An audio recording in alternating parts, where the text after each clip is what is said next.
Welcome to another day of Mario Maker 1 All-Stars, our ongoing project to record everything we can of the first Mario Maker before servers go down for the Wii U and 3DS in just a little over a month. This is going to be our second day of featuring a Japanese maker who I believe the closest approximation I found of his name is Manchofu. A maker who I am quite familiar with in Maker 2, and I suppose we're quite familiar with him now in Maker 1 as well after playing through several dozen creations yesterday. But we do have a few remaining, including some of the most famous ones that were the reason that he was very heavily recommended, rather. And we're going to continue directly where we left off yesterday, beginning with Wiggler Forest from April 2016. Let's see it.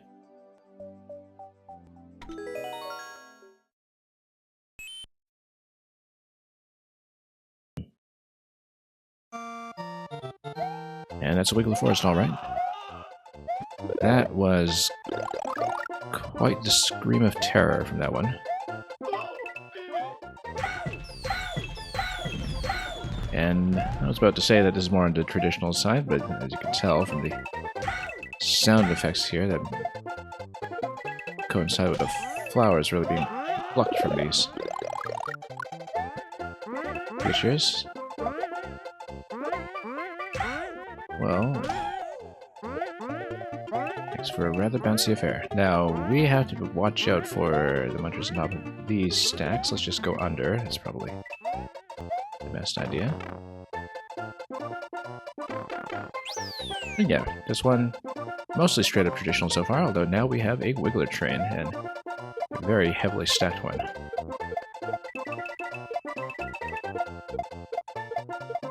Oh, might as well go for the one-up while we have a chance. Look at this. This looks like this semi-solid here just chomping your face off.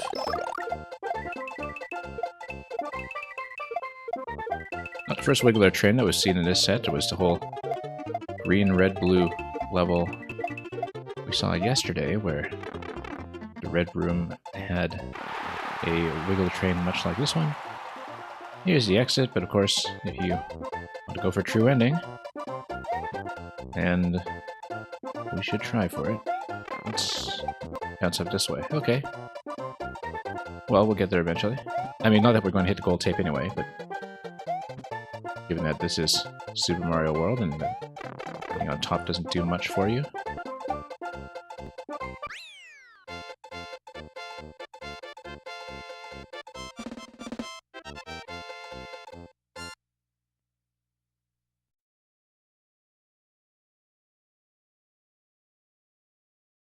Overall, this has been a pretty breezy set, with the exception of maybe 3 levels along the way that were exceptionally difficult, and which we did have to bypass.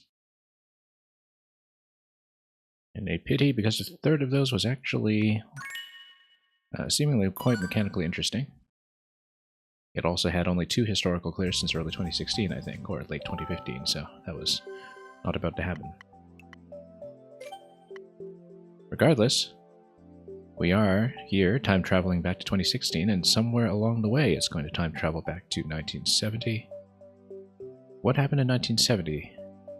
I wonder, although I guess I would be expecting the disco effect. Well, let's take a look.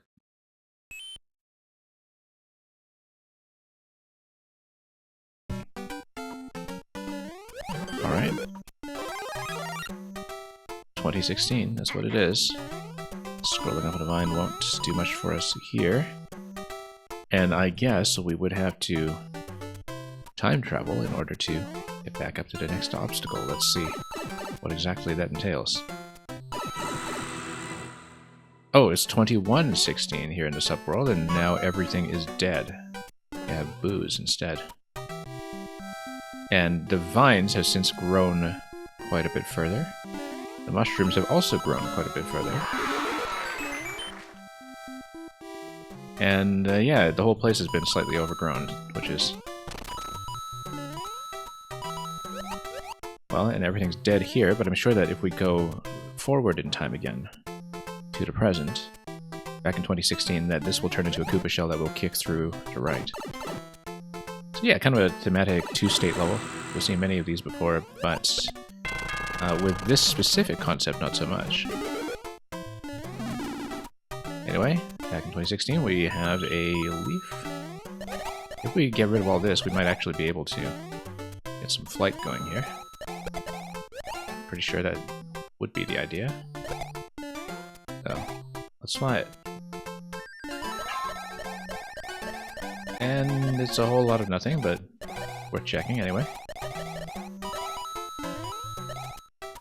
And I'm sure that maybe if we go forward in time again, this particular Koopa will have grown quite fat with age.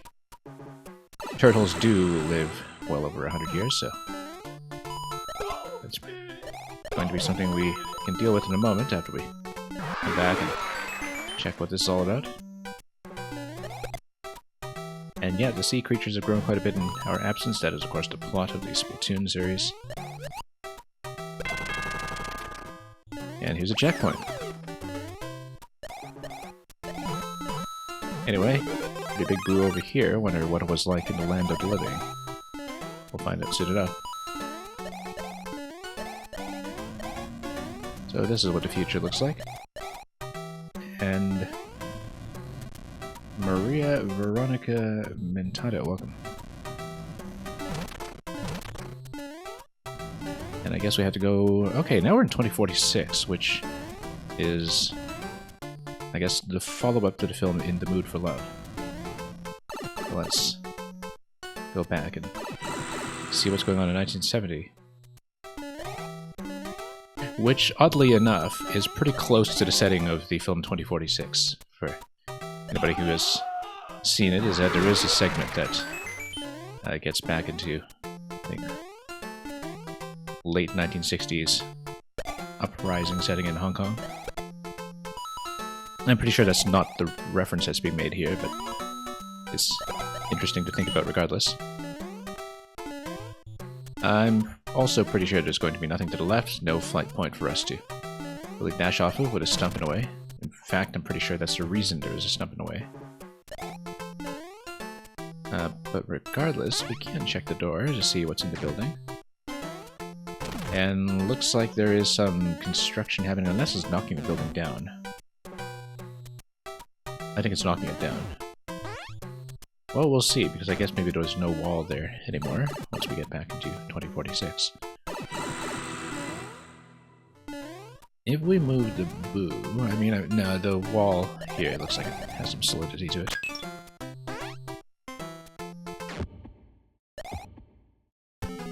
Oh.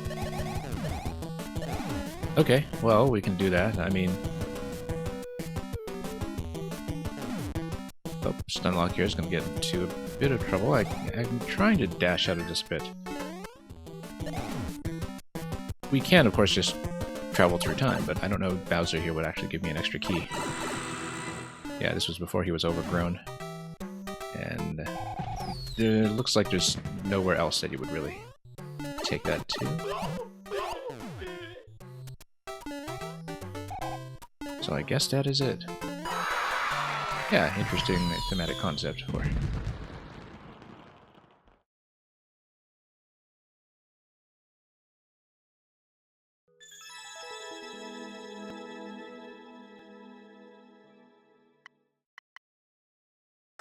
Alright, let's keep going.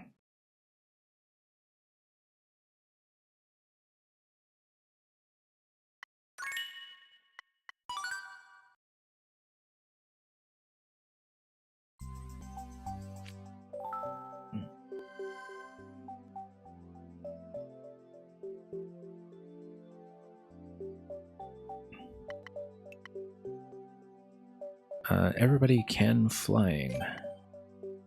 We'll see what exactly that entails. I don't know if I recognize the face. It's quite a rather elaborate pixel art face that we see here.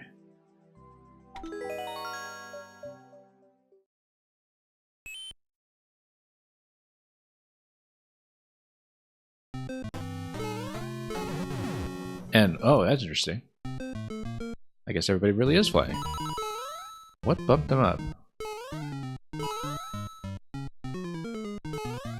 Because that was rather more rapid than I thought it would be. Everything just flying off the tracks here. And very appropriate that Yamamura here is going to be our guide. Oh, that's interesting. And then, yeah, you have multiple sets of enemies that cycle through. Whoops, oh, so much for Yamamura.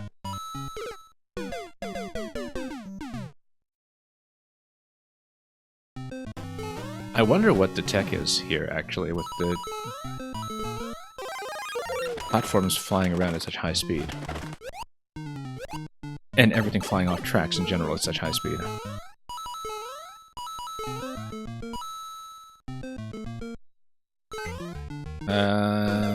Guess not. I mean, I guess you would jump out towards the right and really survive that. Toby Splatoon, welcome.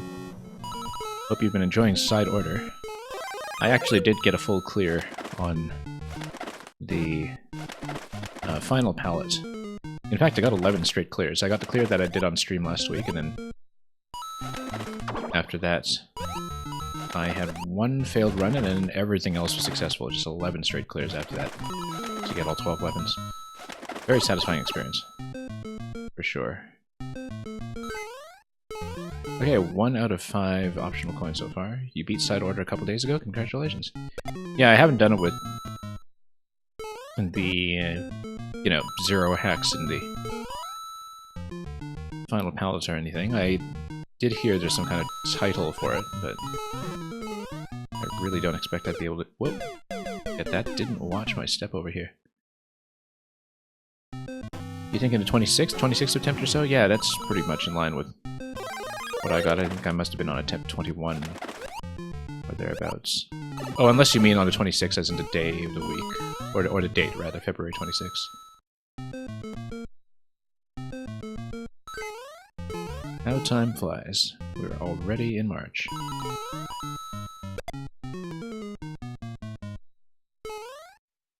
Yeah, this is one setup I'll have to look at afterwards. This level. In terms of what is actually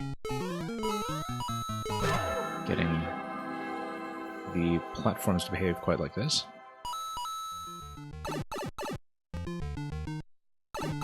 You used the order splatter shot to clear for the first time and beat him again with a brush, yeah. Yep, brush was my first clear. That we did on stream. And Mario, I don't know if you know what the technique is here, but basically this level is sending tons of objects very high off of tracks, I think. It's just boosting them across the whole layout. Regardless, welcome. Oh, let's grab this one.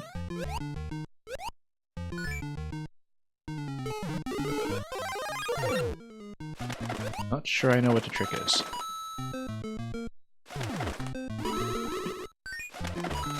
Anyway, there's 4 coins over here. And always a bit of a gamble to see if there is such a thing as a safety coin. At this point in the life of MK1, very often there isn't. Oh, look at that. Sure, we'll stomp you that way, that's unique. And it is a safety coin. Once we get it. Cool. And we'll have a little dance party over here. Probably a platform that sent us up after that.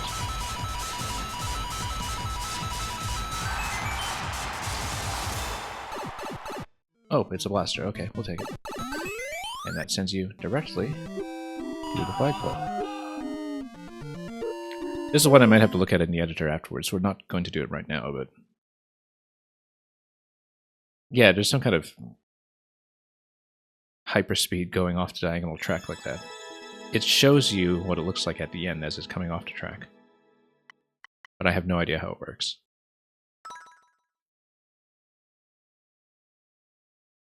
Is this a familiar track setup to you? Because it's not one that I've seen, I believe, but that's very much the concept that's been demonstrated all over this level here. Yeah, as you can see, everything just, flies up off tracks at the bottom.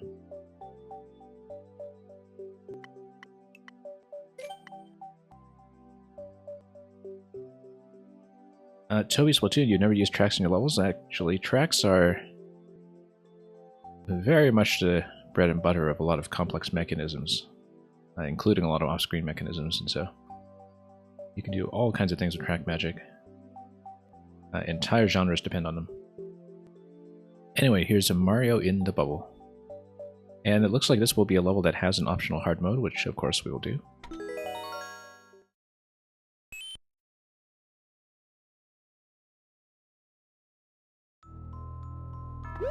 And with no water theme here, it's going to simulate water instead with all these platforms bobbing up and down. Speaking of tracks, telling me to wait. Looks like this is an initial timed load-in sequence. And we'll see what exactly that is going to give us. Oh, okay. Yeah, it's a boo ring. It just kind of loads in as a boo ring.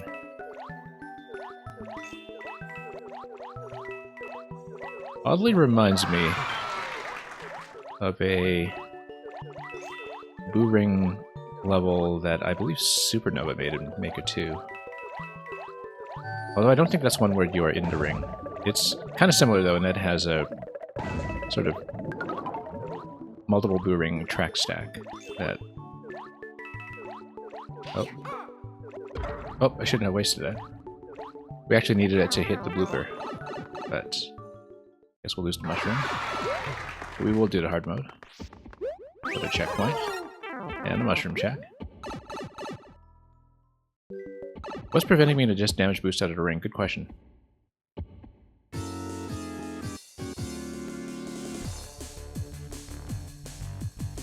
Well, let's see. I mean, you know, right now we don't have the shroom, so we do it anyway, but in the first segment, I don't see that there was any particular problem with it, actually, but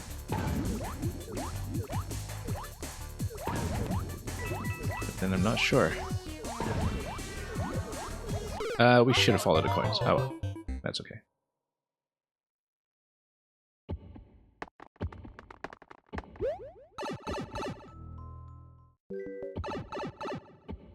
Anyway, let's load in once again.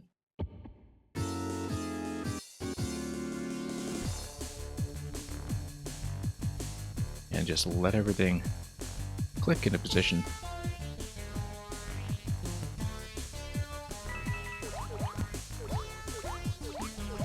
And let's roll.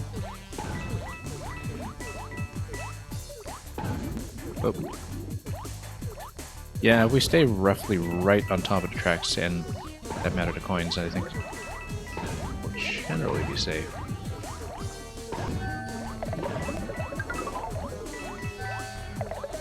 And then, yeah, just need to dodge the fish where possible, and then here we use the POW to ease our way forward and keep the POW in case there is something like the gate that we saw previously. Okay, that works. And sure, let's grab a bit of everything. Just for the benefit of the Miiverse screenshot. Upon clear.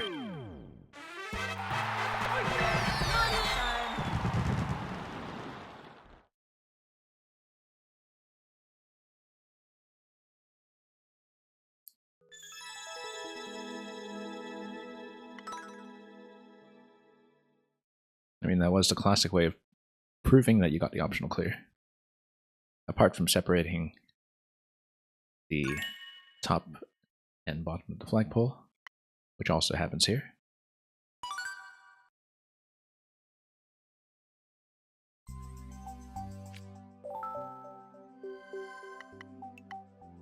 Shell Train, okay, so this one, and actually I think specifically the sequel, Shell Train 2, this was the one that was very, very highly recommended in conjunction with this maker. And again, this is one that has the hard mode as well, which we'll do. So, let's see how it looks.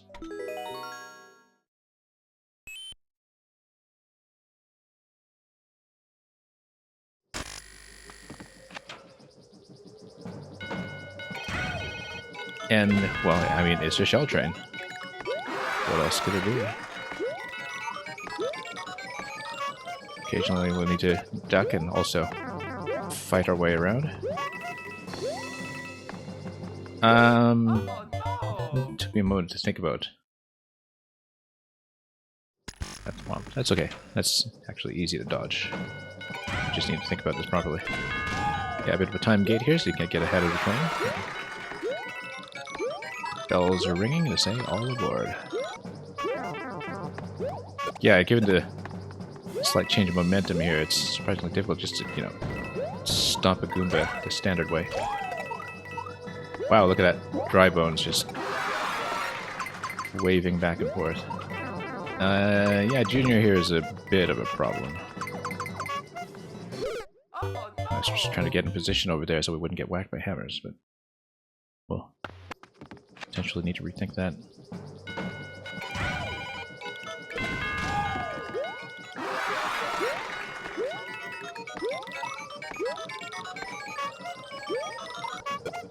Yeah, we've seen a lot of shell riding levels before, but very rarely any where you fight on the shell train, which I think is the thing that makes this level very distinct. And of course, it's something that I think might even be specific to the make-one collision logic in terms of objects following each other. Yeah, if the hammers are going, obviously we should stay on the train and back up slightly.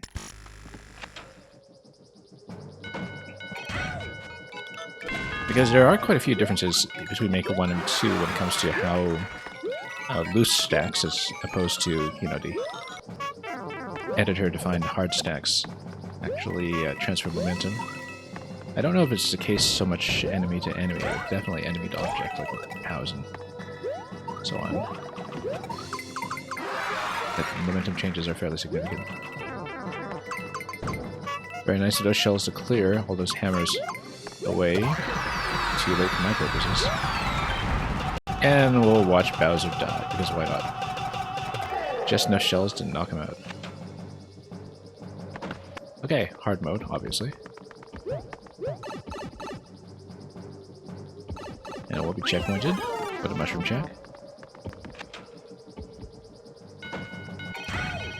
And then, it's going to be spin jumps.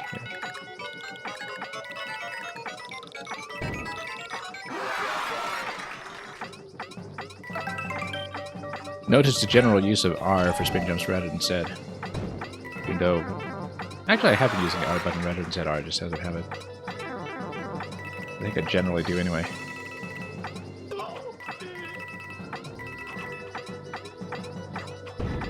Okay, this one was a bit of a concern, but... interesting.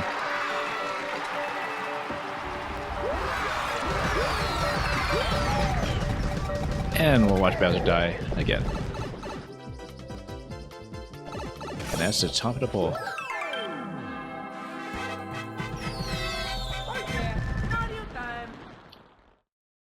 Yeah, some pretty neat surprises there.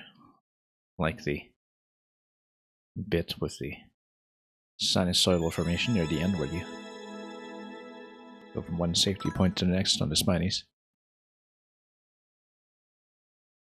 Anyway. Let's continue. Well, I mean, if that's Shell Train 1, we'll wait until we see Shell Train 2 in a few levels' time.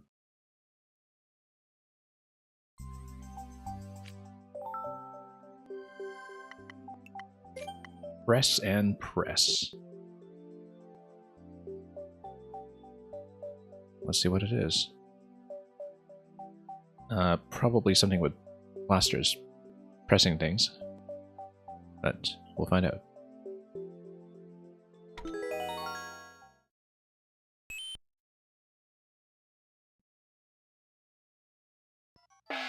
Okay, so I feel like having a safety helmet here is going to be critical. Oh. Yeah, I gotta stay low, I guess. Before we get into situations like this. Oh, guess we lost that.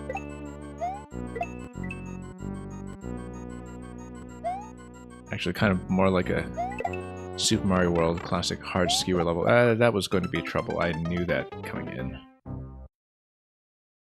And yes, document it is this guy. We just finished Shell Train 1. And yeah, it's been pretty interesting to see his levels. I have played most of his things, actually nearly his whole profile in Maker 2, but I actually completely missed his Maker 1 catalog, for which he's arguably more famous. And, you know, as with everybody, the early levels were a bit of a mix to kind of see what initially interested him as Maker. Whoops.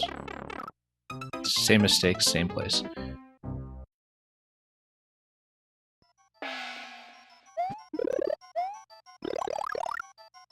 But yeah, definitely everything has picked up rapidly in complexity. And the interesting thing is how accessible a lot of these levels are as well. That,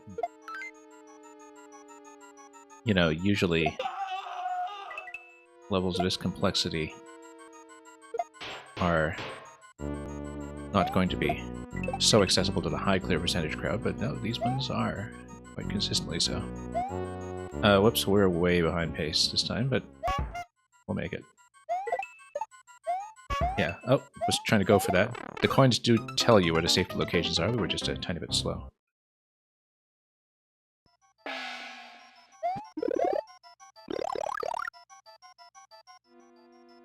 Anyway, let's keep going.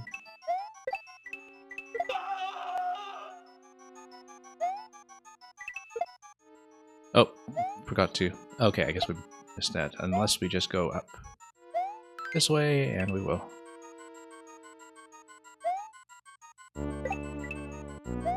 Let's just stay here for a moment. Take the shell with us. We're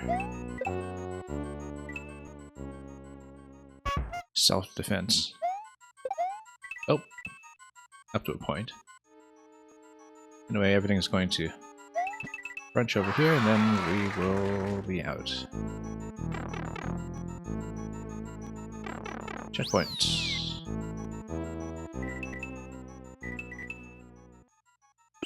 And everything reverts back reverts you back rather into the mushroom plus shell state, but we'll see exactly what that means. Oh, not going to have that maneuver available if we're responding from checkpoint.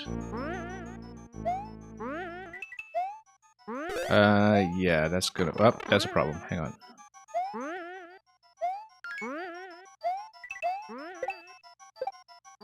Okay. Potentially tricky here, but we do have coin 3 coming right up. As it bones here don't wake up too early. And they won't. Anyway. True ending.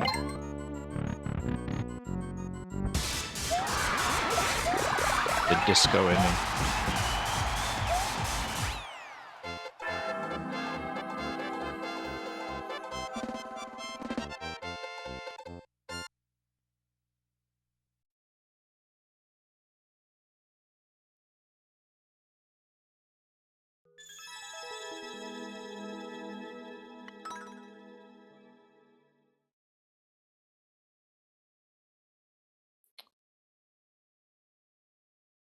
Well, that was definitely blowing out the budget with the plaster columns everywhere. And yeah, you can see that quite clearly in the layout now when you look at it. But let's keep going. This is going to be Excitebike. Yeah, he's so good at innovating but keeping the design very accessible. Yeah, I think that's an accurate way of putting what we've seen so far. Yeah, there were actually 3 super hard levels buried in here that we skipped, and one of them looked like it had some pretty interesting setups to it too, but it also only had, what, 2 clears since 2016 here. This one, we couldn't make any headway with it, but we've seen some pretty interesting stuff though, so far. Was really fond of this clown car one, actually. among others. Anyway, Excite Bike. Let's see it. It's even going to give you the classic Excite Bike right in high resolution.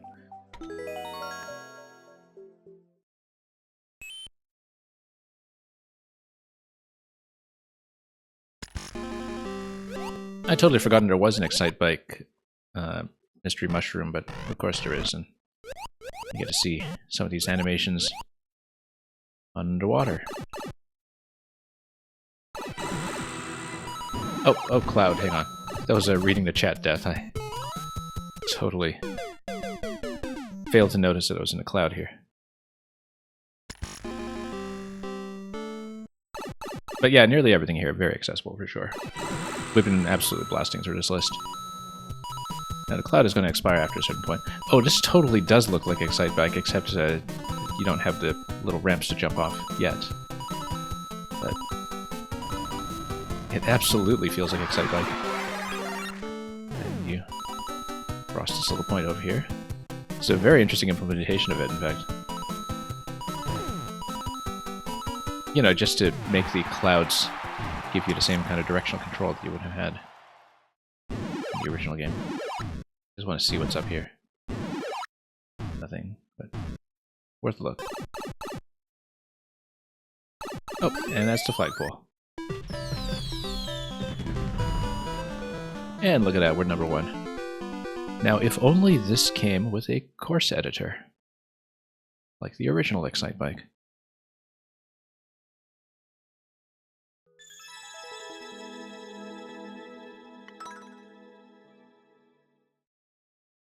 I never looked into all the Wii era follow-ups to Excite Bike. Actually, there was one on N64 now that I think about it.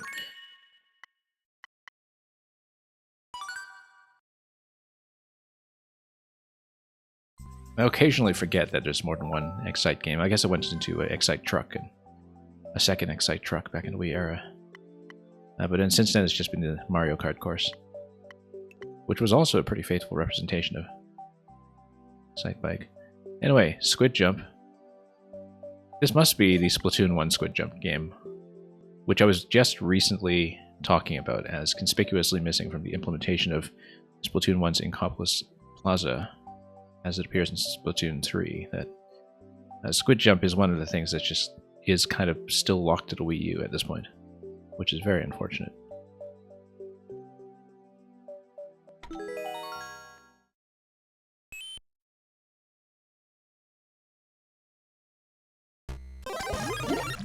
Anyway, let's do it.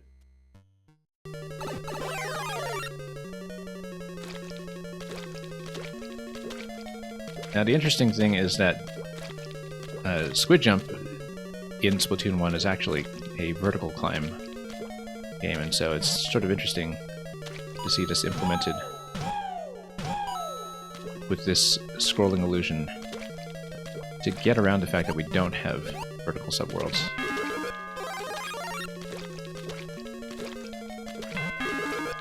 And we even have a star.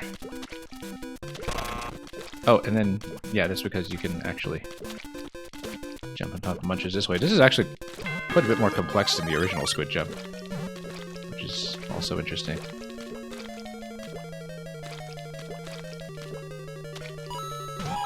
It just keeps on going. I guess past a certain point something's going to open up. Ah, P-door, okay, that's what it is. I was wondering what the exit would look like.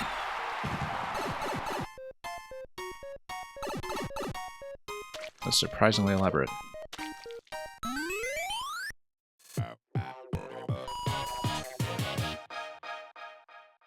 And it will even scroll down the flag, scroll down the mostly hidden flag for this glorious bloopy end screen.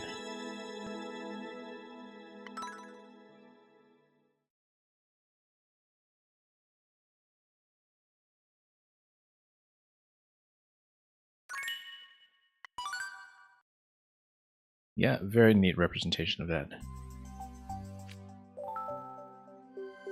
Maybe we should just load up Splatoon 1 while I still have my Wii U plugged in and stream Squid Jump at some point, just do an all Squid Jump special. It was the lobby waiting game in Splatoon 1, but I think it was also separately accessible from the plaza, if I recall. It's almost, yeah, it's been almost a decade since that, so I may misremember. But anyway, here's Ghost House DX. And it looks like this one also has an expert mode, which we will look into when we get there. Yeah, the presence of a difficulty select, which has really become more and more regular in this set, is something that I was familiar with through this Maker 2 repertoire.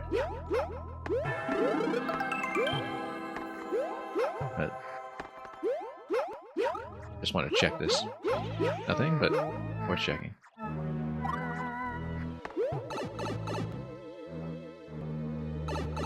Anyway, it's going to be a boo wall level.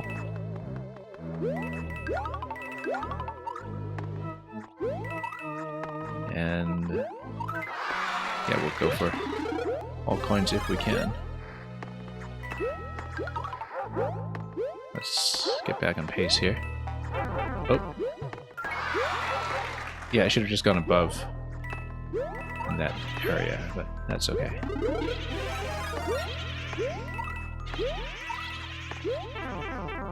You have to watch out for the conveyor momentum here. Oh, I've been trying to course correct here to get that coin. That's okay. You know what? We'll just take the death and redo it for that coin.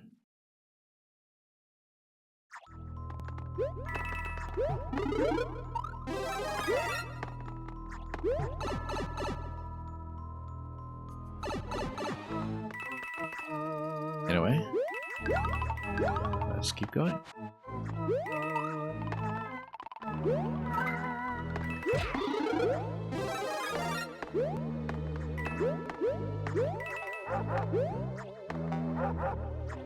And down over here.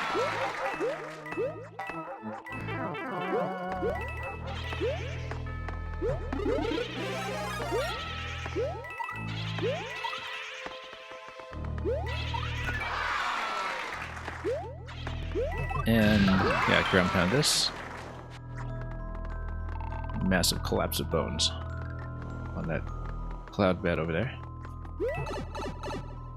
So we have 3 coins up to this point, so I wonder, I mean, I did say something about an expert mode, but I wonder if all coins are collectible up to that point. Yeah, so we just wall jump out of this.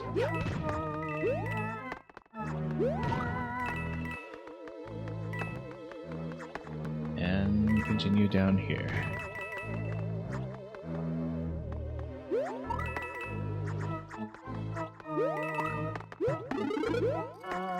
Sure, let's leave that in case we take a hit right away. Also, document, we had just seen a level slightly before this one, which had these high-speed objects just sort of flying off tracks all over the level, and I haven't looked at it in the editor yet, but I was kind of wondering if you knew anything about that setup. It seemed rather unique. Basically, it was a level that was just full of stuff flying way off tracks. Anyway, dash. Oh yeah, dash, okay. Sure, let's do that. And kill everything. Oh! Grab this, and then... Is this what gives us access to expert mode? Yes, it is. So we'll do it. An early patch glitch. Okay, yeah. Because that was already getting into, I think, mid-2016. Oh. Interesting. Oh, okay, we have this extremely confined to Bowser fight in a boo ring. That's not what I expected at all. Thought it would just be a more elaborate version of what we'd already faced. Let's launch the hammers.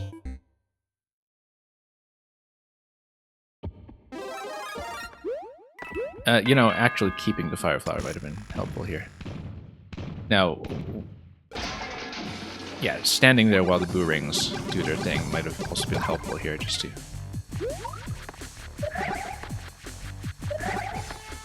actually have the flower available for the fight. Yeah, standing nice and close, that's the way to do it. Without the Fire Flower, I think this is much more difficult.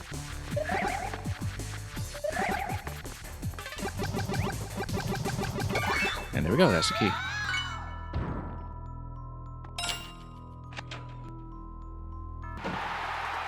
And once again, just a full suite of items for the beaver screenshot on the flag. Looks like there's something above, actually.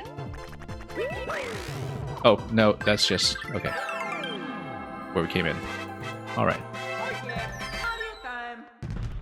Well, then Yoshi can wait.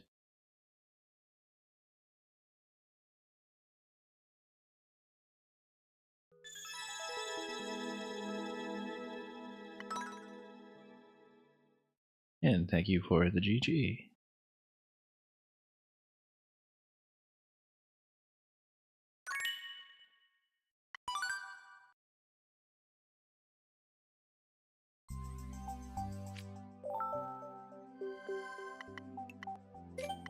DK and DD's adventure.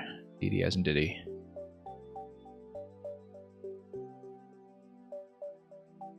I see. So, let's see what this is.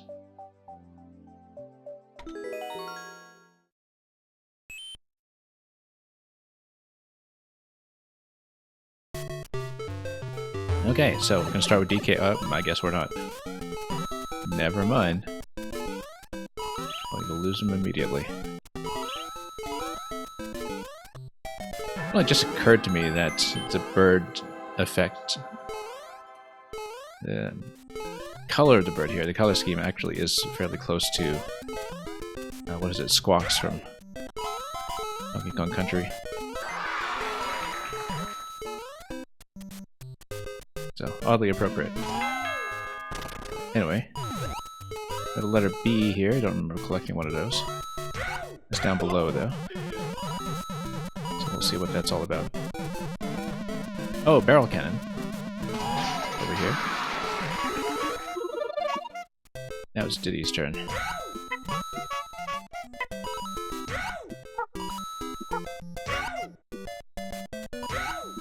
And then... I guess the wiggler pattern is kind of close to bouncing on Kremlings. And then the Goombas here stand in for the bees. So. Pretty elaborate representation of a lot of DKC enemies, in fact. But including swapping characters at the barrels. And in fact, the paratroopers with the piranhas here are also akin to the bees in some ways. Oh, whoops. So much for DK. Anyway, wouldn't be a DK level without a Divine Climber in some form. Whoops, that was close. Oh, there was something up there. Let's grab it. I haven't really been paying attention to the coin collection, in fact. We should keep an eye out. And Axter Typo coming in with a party of 13 with a late stage Scrabble raid. Let's give you a shout out while we're just kind of bouncing inside the bumper.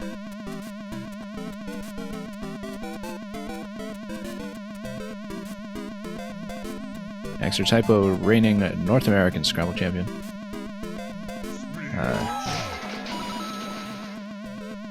Also very eager to see me finish up with this little Mario Maker 1 project so I can get back to streaming Scrabble at some point.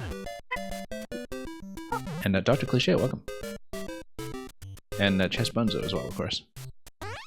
As always.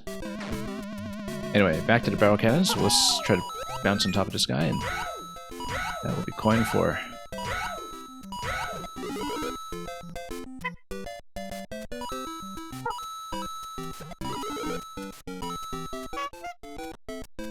And... yeah, Chess Bunzo, we're kind of cramming a lot of Mario Maker 1 before service shut down in early April, but I legitimately am hoping to get back to streaming some Scrabble before then. I might even have to look at some of the words in the new edition of the NWL dictionary by then, but I have to be honest, I have not even looked at the new lexica. Because I've sort of mostly been playing Collins on the Nespa side anyway, so... Anyway. Oh, missed a shell. completely missed him, actually. I was hoping to just pop one on. Actually, I think you can't have the amiibo costumes and the helmets at the same time, if I recall.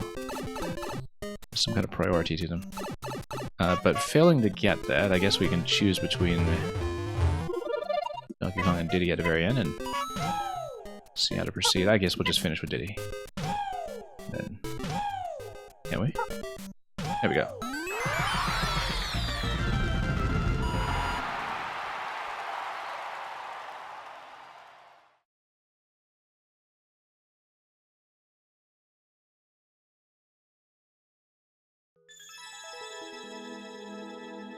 And yeah, Donkey Man would run into it a few times in the course of this adventure through Maker 1, and it does occasionally catch me by surprise. I mean, a lot of the sort of item priority around a mystery mushroom is still not second nature to me, even after doing so many puzzle levels along the way. Anyway, this is the super famous one. 25,000 plays on it, but when asking around for people to recommend Maker 1 levels, this one came up all the time from people who were active in the Maker 1 scene and saw this come up in 2017. I mean, judging by the first Shell Train level that we had played already, there's quite a lot to look forward to here. So, we'll see how it goes. I have not seen this. I just hear people talking about it all the time, so.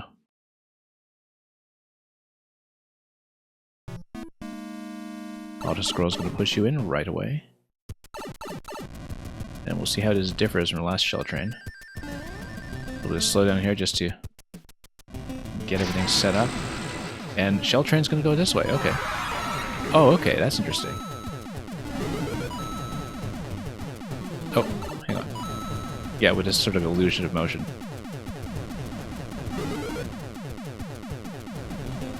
And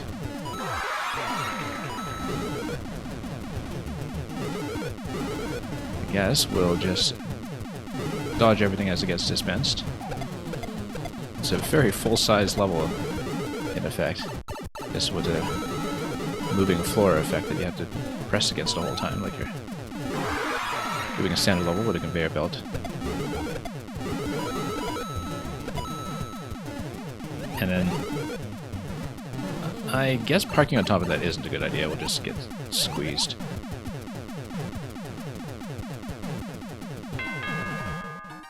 Okay, there's a door. Or rather... yeah, I guess we should take it then.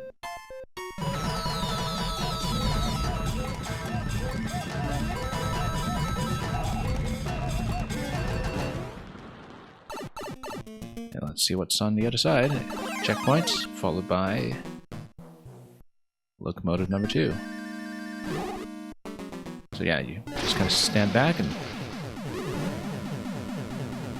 you'll notice that the whole shell dispenser setup is kind of buried off screen.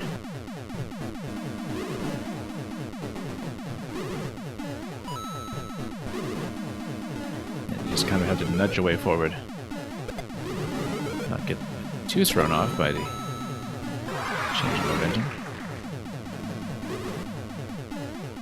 Plan around some of this as well. So you have to dodge projectiles and watch the floor.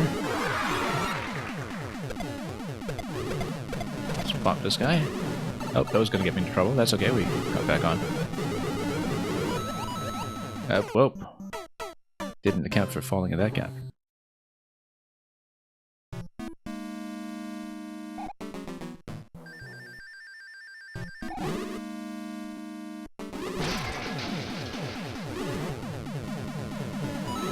Okay.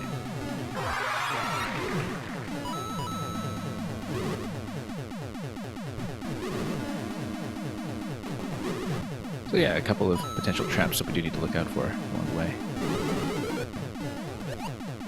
I feel like visually this must be a different experience watching it as opposed to playing it, just in terms of how you're thinking about motion and how much attention you're paying to the overall scrolling effect. whether it looks like Mario actually is kind of going through a level in motion, or... Oh, same mistake I made last time. Here.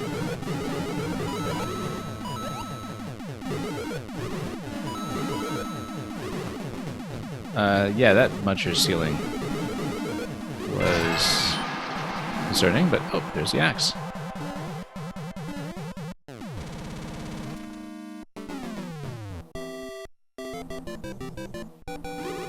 Yeah, it feels absolutely stuffed with material.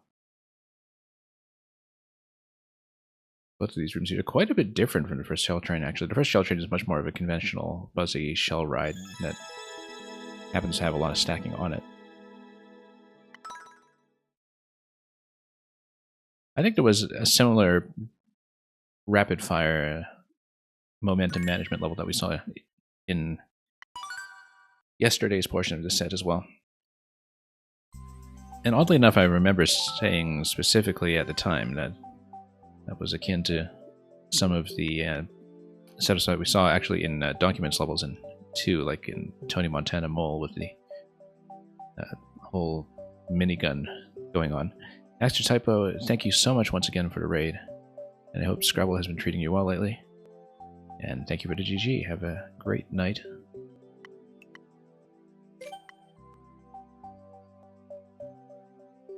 Here's Skeleton Cave 2.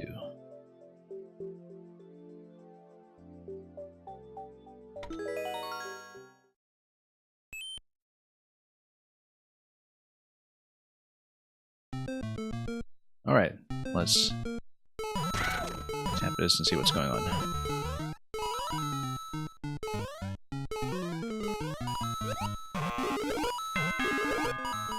I guess we'll just tap everything in case, but everything will be well out of the way, and will even show me how to get coin 1, so... There we are. And we'll just ride this across, bit by bit. I mean, we could just get ahead of it, except... Oh, no we can't, because... Oh, I see, okay. The skull platforms down there totally threw me off from remembering the whole semi-solid spike overlap and make a 1, where spikes take priority by far. Oop. That's okay. Would have been nice to do that cleanly without a damage boost, but we'll take it.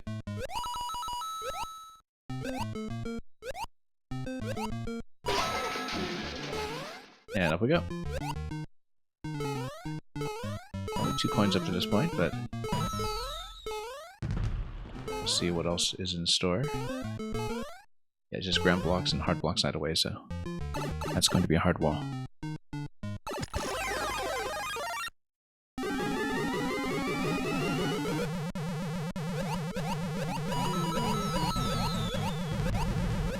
Yeah, the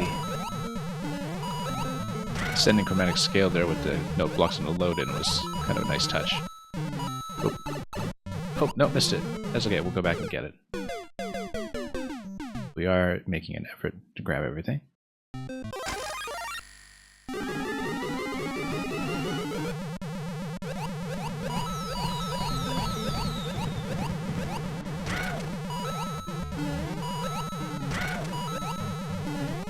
Well, quite a bouncy affair.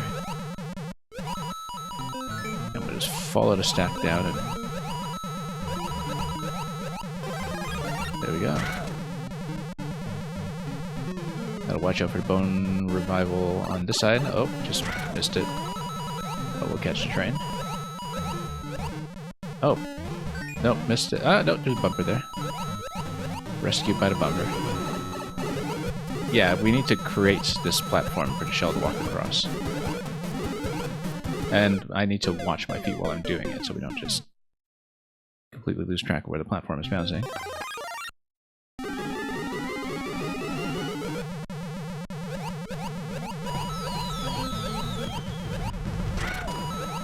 Anyway, let's keep going.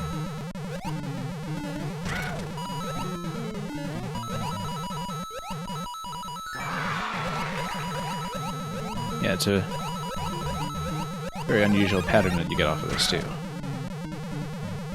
I believe that dry bone's behind this time, which will certainly help a little bit. Let's go down. Grab this. Just try to keep pace. Yeah. And we'll just keep our heads down for the cannon shot. Very unique little challenge here. You do need to keep your eyes on 2 places at once. Also just really appreciate the pattern. Anyway, that opens the gates.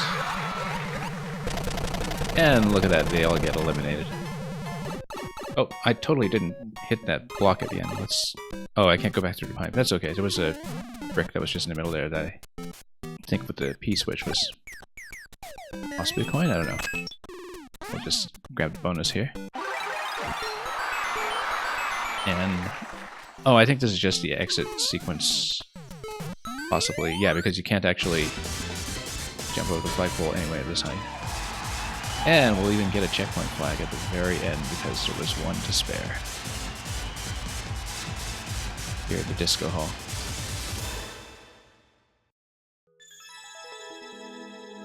Yeah, very nice, that one.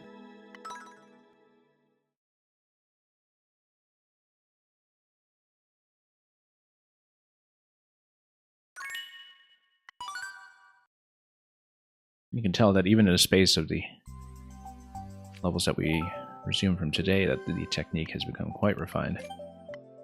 And the uploads have been spaced out quite a bit too. That possibly had an effect.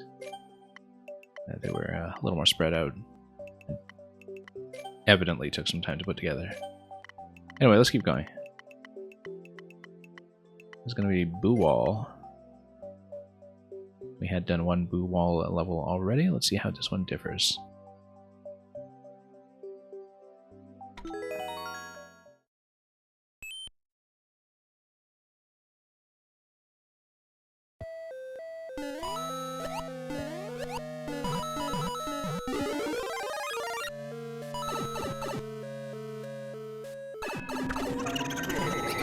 Okay.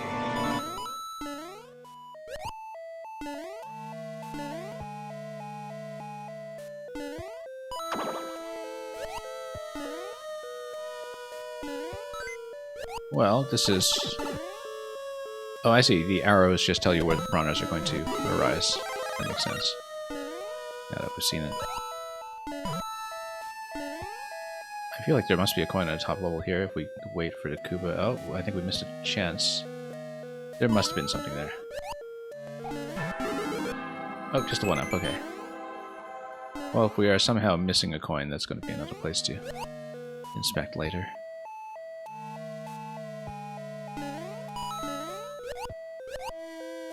Might as well take it. You never know when a shell might just come in handy.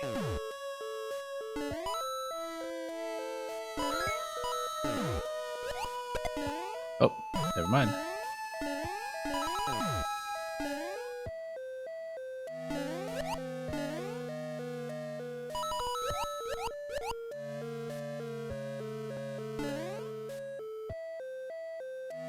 Alright, now let's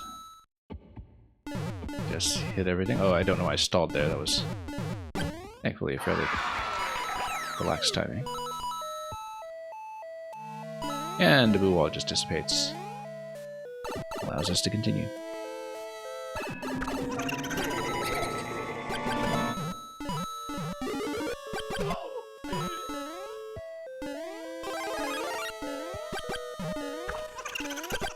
Oh, and everything's going to be a little more confined. Very useful to have the laughter from the boos here. Signify that. Okay, let's grab this. I assume we'll need it.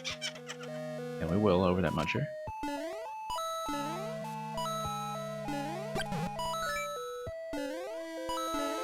Of course, we placed it where we could grab it again. That might have been helpful, but we'll just wait a little bit here. Everything's going to spread out nicely. And laugh at us once again.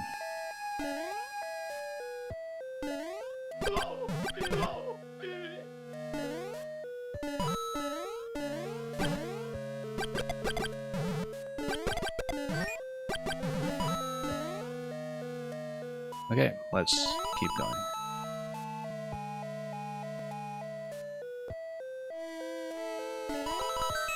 And here's the safety coin for completion room. And look at that, we'll even get a stiletto heal out of the deal. And totally failed to clear the moon. That's okay.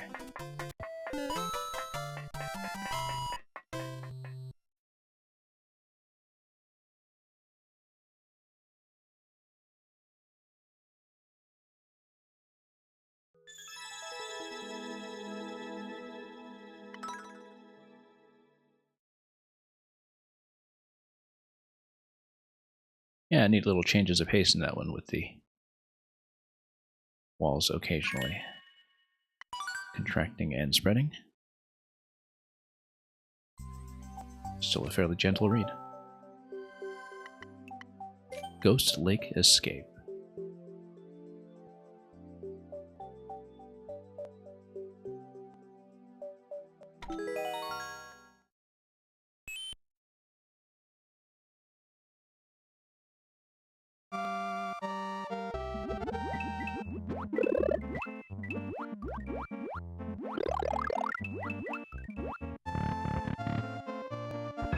And it's going to be a blue chase level, but underwater.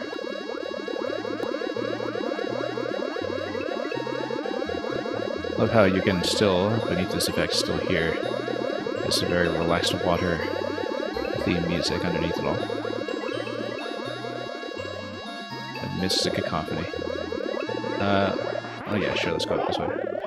Oh, and lose it. No, there would be a coin locked behind that, but we'll find out soon enough. Let's watch out for this projectile here. Follow this one down. We're just going to dock into this location.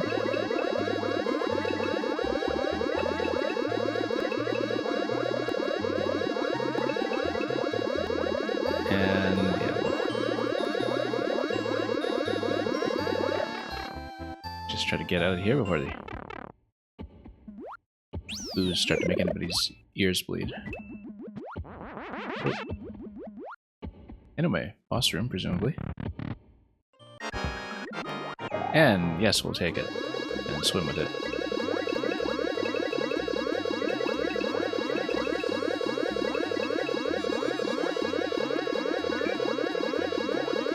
That's 3 coins. Still have to look out for one more. Moles and bloopers all over the place. Yeah, interesting use of those moles as a displacement mechanism there. Oh. And yeah, we just swim straight through, and now we're almost finished, I would think.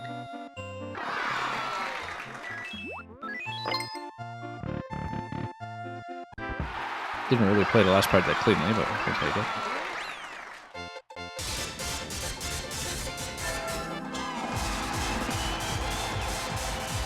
Nice little finish here, actually. As far as epilogue sequences go, with the double Yoshi hatch.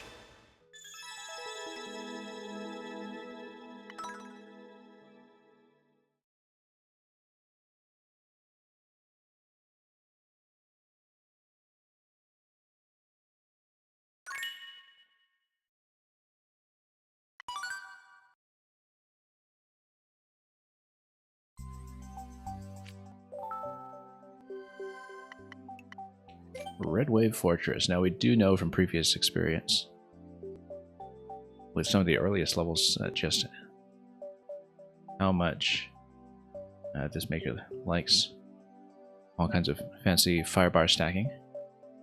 We had seen a couple of these lava wave levels before as well, but we'll see how the concept has been refined into its present form here in a level from mid-2017.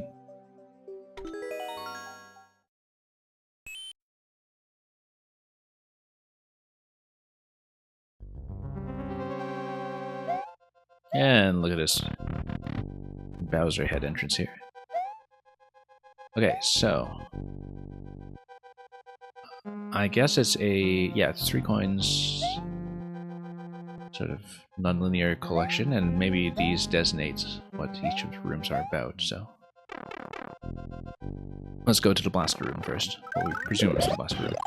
I wonder what the Yoshi egg up front is doing. Oh, it's probably there for blaster blocking using the second Yoshi egg too. Block any blaster spawns. Let's assume that's going to be more useful as a helmet. Well, maybe not.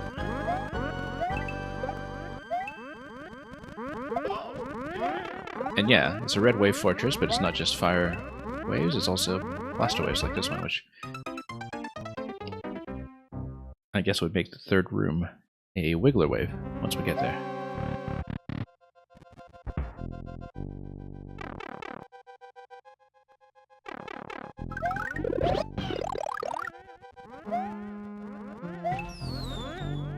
Anyway, let's get out of here quickly. Grab the helmet as soon as we can. And in general, not stand under the piranhas if we can avoid it, just to avoid complications, even if we do have the shovel to work with. Oops. Yeah, taking that shell with us actually would have been a good idea for defense, although previously attempting to knock out the spiny with it didn't work too well.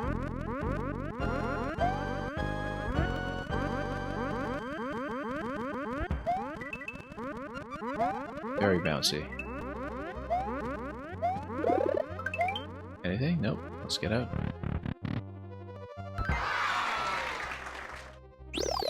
Dangerous checkpoint. Oddly enough, though, 3 coins tells me that after you collect 3, you definitely don't want to time out between checkpoint and the key door, I suppose.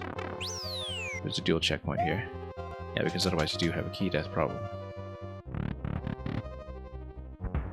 Maybe. It was assumed that you're so close to the key door that it's not going to matter too much. But both checkpoints are already accounted for. Yeah, there's going to be a fire wave as we expected from reading the layout.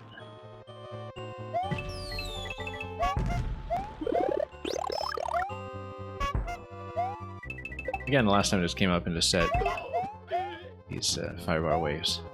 I had to say that it was oddly close to some of the later levels in NSMB Wii, which just level waves quite a bit. Was this something up here? I couldn't quite see. I don't think we'd have a way to get up there regardless.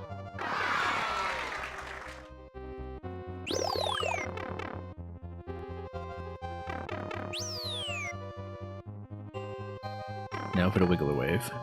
I presume it is a wave. And it is.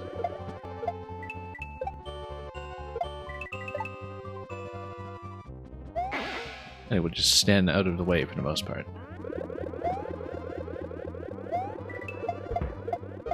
Skewer overlap here is a nice touch.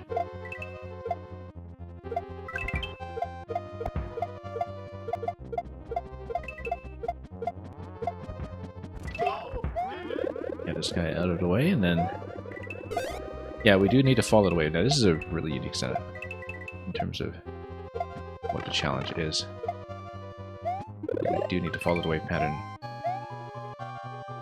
and adhere to it quite quickly. Alright, now for the key door.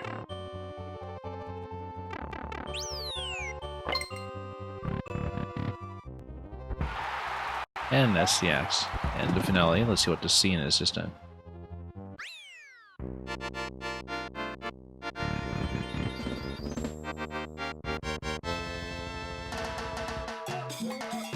And it's going to be flowers this time. Sinusoidal flowers.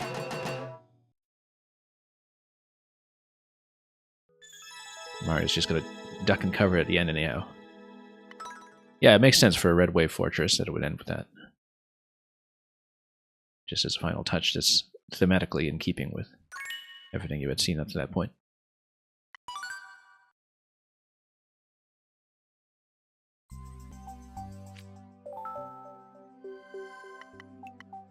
Rhythm Island. And this is going to be the last one in a set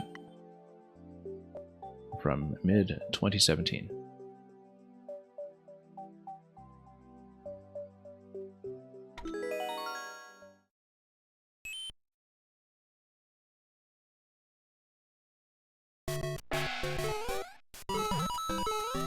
Okay, let's come out here. Oh.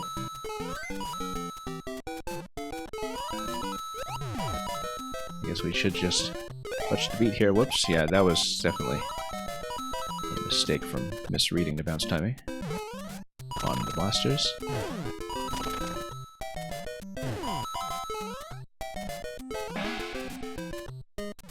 Yeah, you really do kind of need to read the blaster rhythm independently.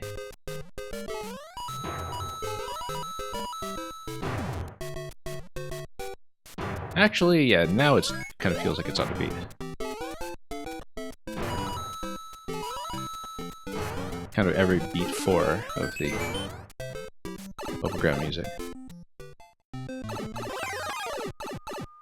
That was when everything was making a bit of a jump.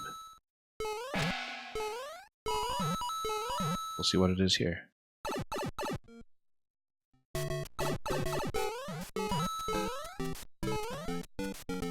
Anyway, more coins to collect. Whoop, nope, missed it. Missed it, cheesed it. Either way it works out.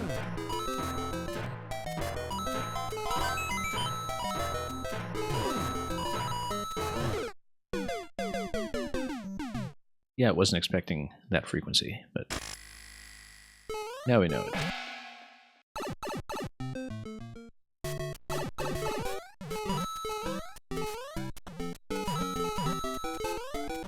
Oh, same mistake as before.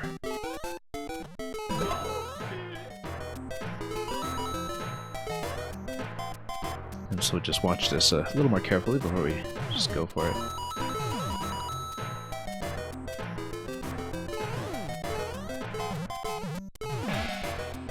Oh, no.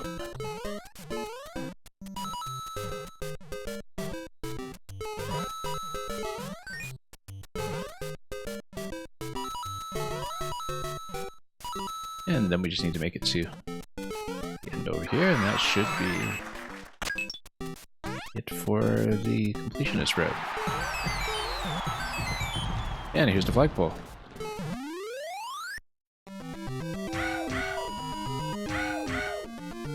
Cool indeed. Yeah, lovely little ending sequence once again. There's been quite a lot of varieties.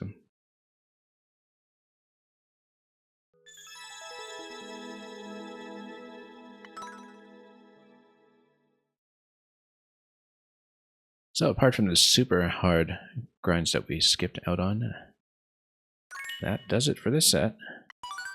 Now it's fairly early on in the stream, so of course we're going to deal in a second maker today. And I did have one in mind, so I'm just going to swap over in a moment. So give me one moment and we'll dial up the code. But first, yeah, let's just look over this quickly. Yeah, definitely just, you know, one hit after another today, and absolutely a profile that kind of matures with time after a lot of the earlier, shorter experiments that you see early on in a set. But yeah, it really kind of escalates in ambition around the time, in fact, that you start seeing the English titles and perhaps expanding the reach of this audience. But a couple of these made a pretty strong impression. Some of these were, you know, more aesthetic, traditional experiences, but yeah, Fluffy Mansion seemed to be a lag machine level, and I guess maybe that was behaving as intended, but that was maybe the only lag machine level that we've seen so far. Green and red and blue, very strong. Yeah, just a lot going on across this whole set. And like I said, definitely enjoyed the Clown Car one. Yeah. Some of them in very recognizable genres, like in the sort of parallel world setup of Mario's Time Travel, but, you know, with that extra thematic flavor to it that gave it a bit of flair. But I really enjoyed pretty much all the ones I've played today. Anyway, we'll dial up somebody else in just a minute, so give me a moment to browse through my codes for that, and we'll be right back with something else.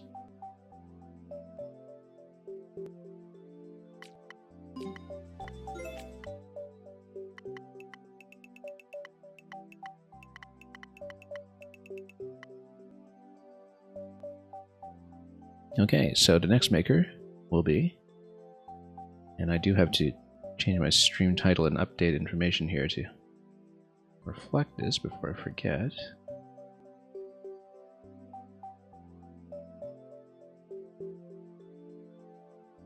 MK8. Exceptionally popular maker, particularly due to a few specific levels that are massive hits. I've almost certainly played some of these. Well, actually, no, I know for sure I played some of these before, but of course, Clear Flags and Stars have disappeared after many years on a lot of the profiles that have been coming across. Definitely, though, this is a maker who is principally known for one of the most popular and best remembered levels of all time, which we will get to. And it's not one of the ones I'm looking at here, in spite of the fact that these also have a preposterous number of plays on them. Many of these are on the easier side, and I think exploded in popularity because they did reach a mass audience in the easy bracket. And that's probably not the case for the remake of Champions Road that is the first level in this set, which, given the number of plays on it, it must have been one of the more popular remakes of Champions Road early on, which in both Maker 1 and 2 was, of course, a very, very popular subgenre, just given the enduring influence of the final level in 3D World. So, this one, I'm sure I must have played it back when it originally came out, but given that I was usually finding my curiosity piqued by whichever Champions Road remake I came across.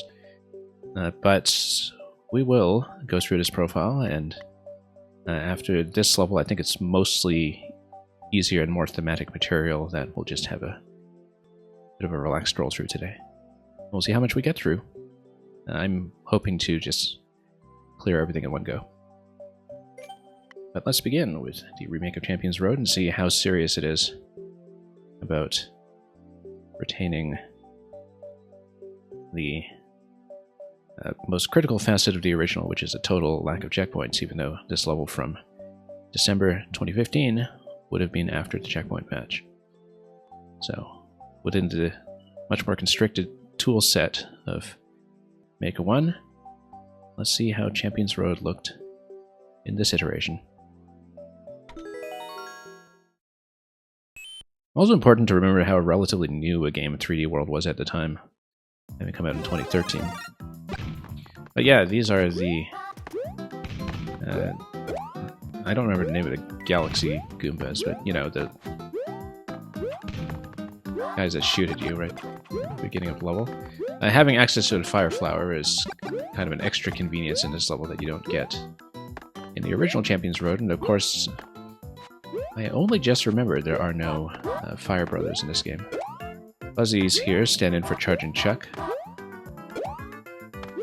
Fell into gaps all the time when playing it in 3D World itself. And over here, well, let's take a look at this. Oh, yeah, actually, we still have enough room to continue here even after loading my platform, so... but not very well. Okay, so that's already one little hit this early on, which is maybe not great, given that Fire Flower would have come in very handy in the Magic Koopa fight, which we'll get through.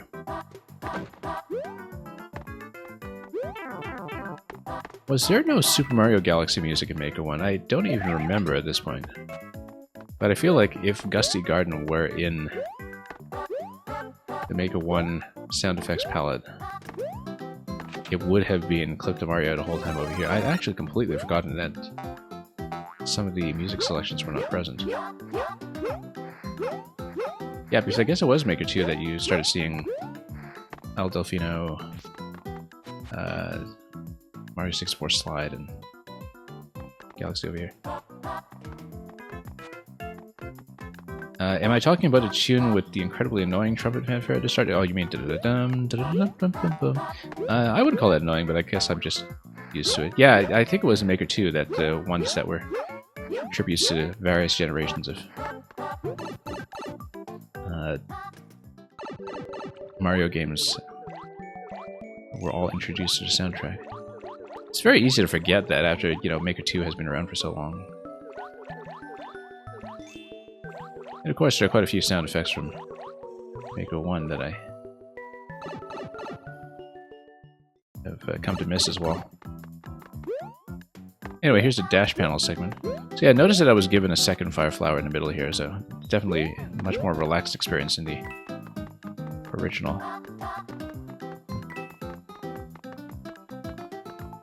And here, yeah, the dash panels in the original actual 3D world gave me all kinds of trouble.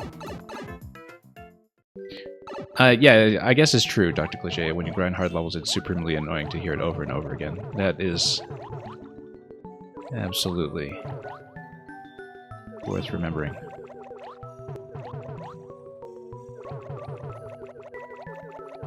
I mean, I don't know how plugged in you've been to everything going on with Team 0%, where I think they're kind of down to about 300 levels at this point. But I guess since it's a Maker 1, they wouldn't have had to deal with the Gusty Garden Galaxy music either. I always thought, even in the 3D world, it was kind of interesting to see Gusty Garden standardized even after Galaxy as endgame music for Mario, because it's one of the better things you could listen to ad infinitum if you're just grinding out the same level again and again. I mean, you're not hearing the opening notes of the fanfare all that often if you're grinding Champions Road proper, because it's a different arrangement to begin with. But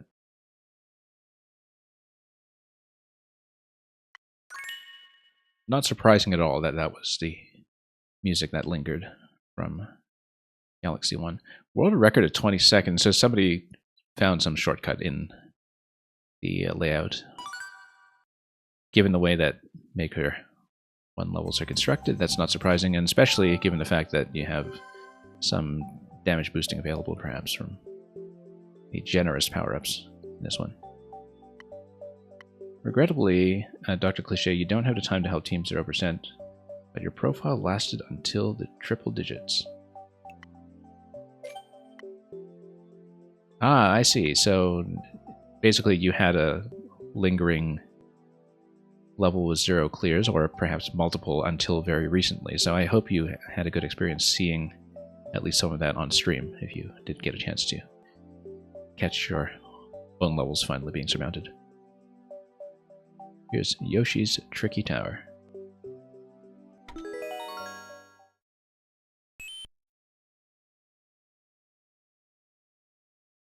Yeah, I don't have the skill set for the kind of levels that are still up for grabs in 0%, so I'm content to mostly spectate and cheer them on. And we'll just kind of say farewell to Maker 1 our own way. Anyway, up the tower.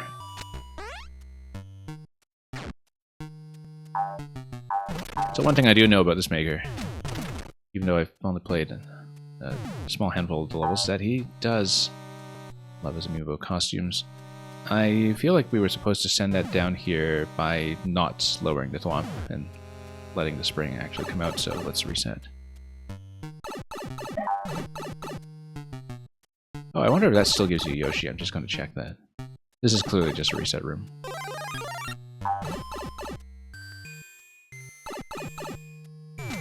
But yeah, we just let that go, and it's simple enough. Then, here once again, we'll bust this, and then... yes, because you do need to reset after each attempt of things are in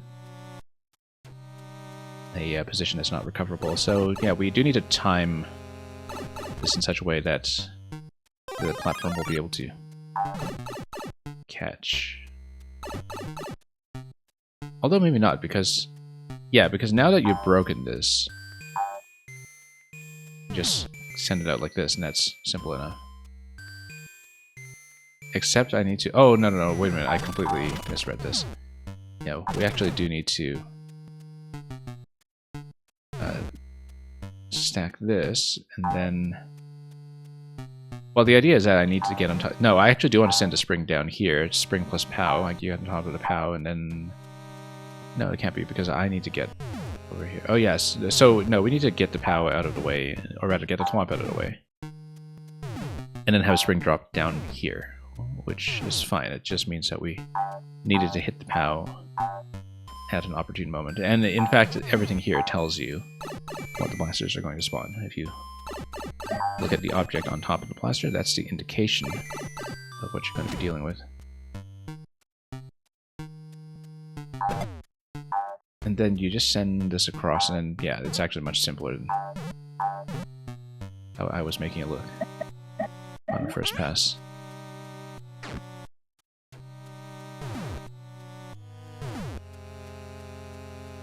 Yeah, and if the thwomp activates and it comes off the track, so we do need to think about how not to do that. We want to activate the platform while the thwomp is out of range all the way over. Let me see. The object here is to eventually load the platform onto that right side track so we can hit that. Yeah, we just need to thwomp out of the way on the left side so we have clear passage to run around and over to the platform. And of course the Piranha Plant here is acting as a power-up check of sorts. Because we do need Mystery Mushroom to pass through this and continue, so...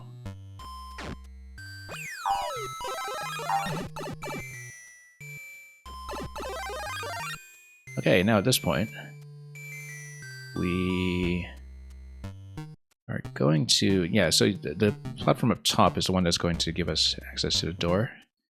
The P-switch is going to allow us to eliminate the right side column, but the thing is we want the thwomp to hit it before we activate the top platform. That's simple. So all we do is just we lower the thwomp first, and this will get into position.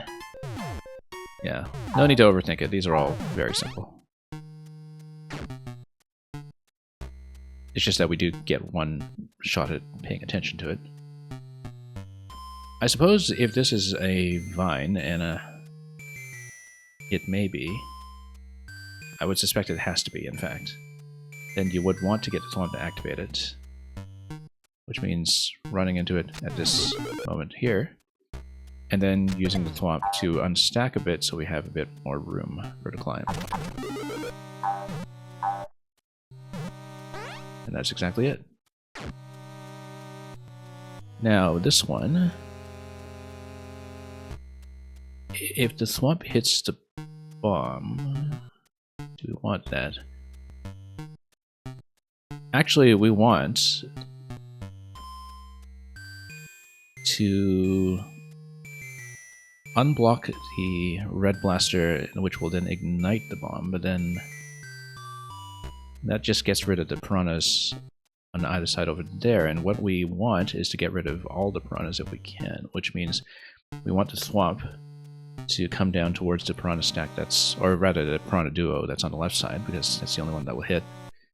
And it'll come back up and tuck in neatly under the one-way panel. So let's get down here, and hit this. Bomb's going to activate at this point, and then at this point we get the panel going. And not get shot in the face, which was a definite risk here.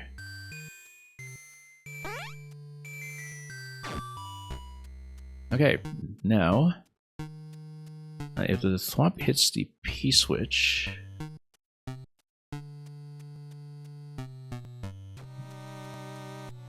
Then what do we want it to? Well, I mean, we just need to get all that done before. Oh yeah, the swamp hits the P switch. That gives you access to blowing up the bomb and piranha, which then allows me to ride on the platform over. So yeah, again, these are not going to be overly challenging. We should actually let the P switch expire just to block the blaster, and that's exactly what we'll do. And the swamp get locked over there, which is exactly what we wanted. There's checkpoint 2. Okay, this guy is going to try to whack me with some hammers here. We want to make it up to the donut block if we want to lower the blaster, which will then give me a POW. The POW will then get me past the sledge, so...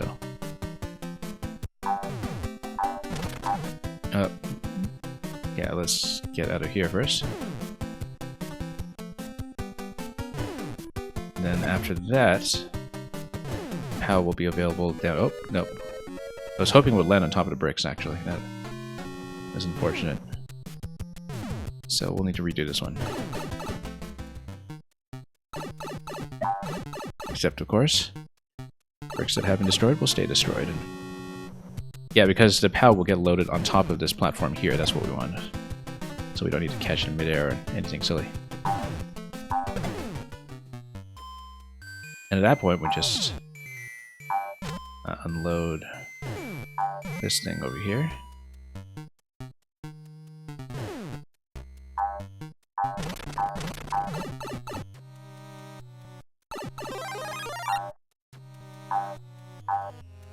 And then I guess maybe it's a more race. No, it's not a race at all, actually. We just let him walk. Don't know what that's all about. Because I guess he will be here. There's no way to approach that myself, is there? No, didn't think so. So I guess... yeah, we can't actually surpass the flag, so... we just take the ending. Don't know what the bit with the mole at the end was all about, but we'll take it.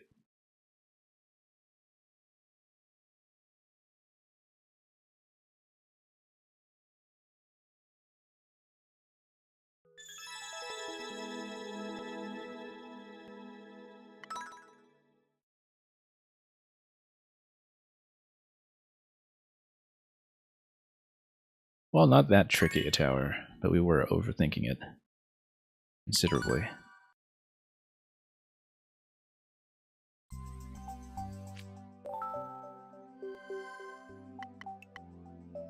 Zelda's Lullaby Maze. This is up at 93%, so maybe it's practically automatic or just very easygoing, but I guess we'll listen to the lullaby and probably swim our way through a maze. Oh, this is the ocarina that you see in the thumbnail here. So yeah, it might be a music loop level. Not exactly sure. And we're going to be Zelda. And I guess we should enter the ocarina because that's what musical instruments are for. And yeah, it's 93%, nothing is going to be at risk of hitting you. But we will need something to jump on, perhaps, if it... yeah. There we go. Yeah, the piranha plants are pretty much entirely here as instruments. And they're all secluded in such a way that we're just not going to have any trouble with them.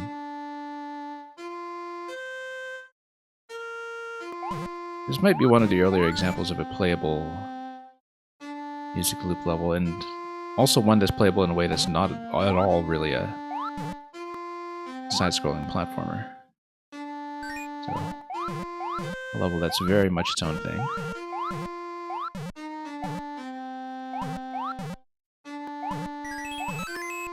And that's it. So yeah, I can totally see how this would have been a level that would stand out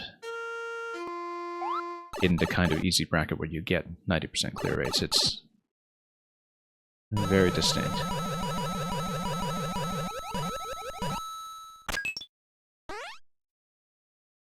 And rarely the kind of concept we see even in the context of music loop bubbles.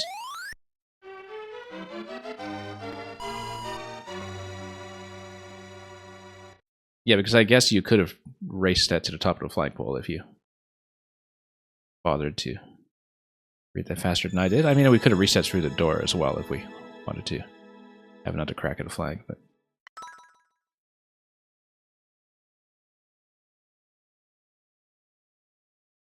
Let's keep going.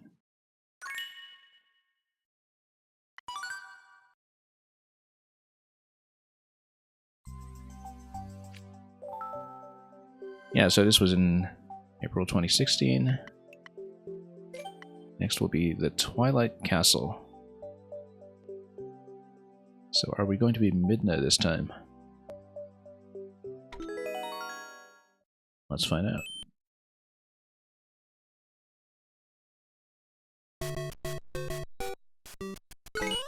Well, we don't know yet because we'll just be Mario as we enter the castle. And... I guess we do have to exit and see what kind of state change there is, or maybe it's pipe stacking trickery leading us somewhere else.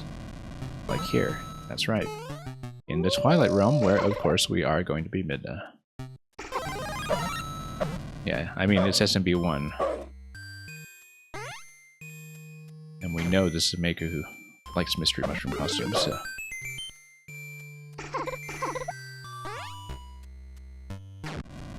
And yeah, I guess this is actually mostly just a lot of pipe stacking trickery to get you through different states. But here, no, this just reverts directly back here.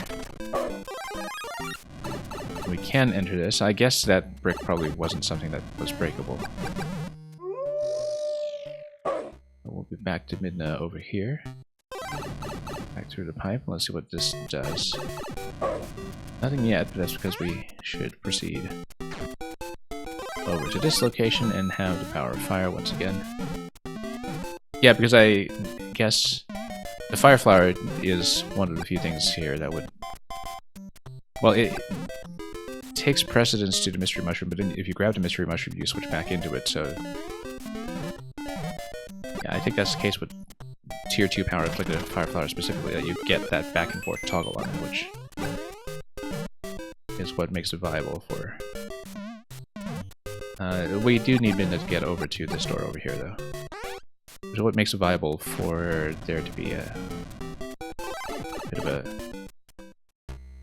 switch between wolf mode and human mode.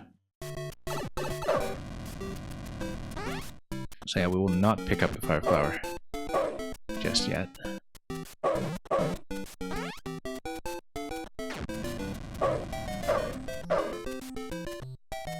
And we'll need to jump through this central area here to have access to the boots. Except that's not it at all. I thought it might be. Okay, let's continue. Maybe there's a P-switch to activate, and there is. But we'll need to switch back to the wolf in order to bust through here, and then we switch... I was thinking of switching back to fire to get the bomb. I think we still have to.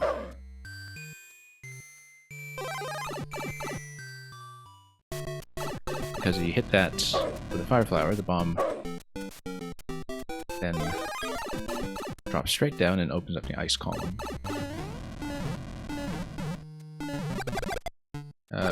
Over.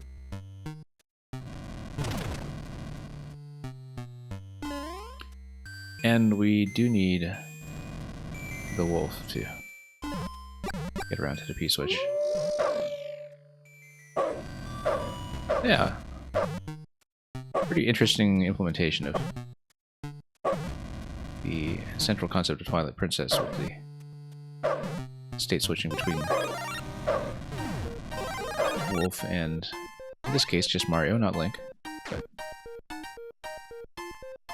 Now here's a key. Looks like it will be the key that we need to use to get back all the way to start. Actually, coming out of that door, we should have just jumped across and taken damage and hit that, but let's see where this door goes. And, oh yes, this is back to the front. Let's go over here instead.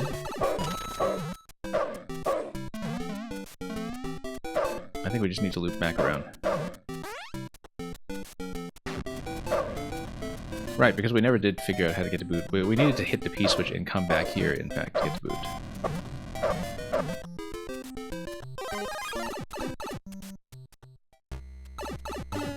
Because then that allows you to walk in the later segment. Yeah, hit the B switch and then back through the pipe. That's obvious now.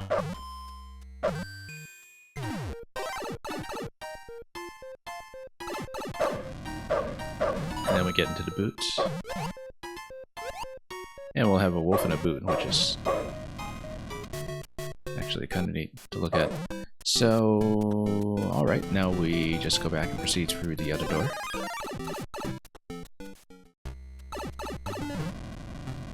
But yeah, the Fire Flower specifically accommodates not only firing at the bomb, but this back and forth state switch with the Mystery Mushroom. Yeah, here we can bounce off the Saw Blade at this point, but we can also just hit that.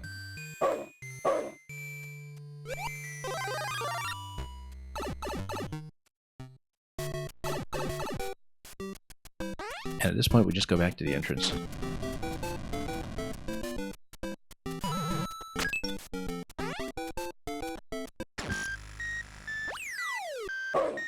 And then we have this little musical cue here.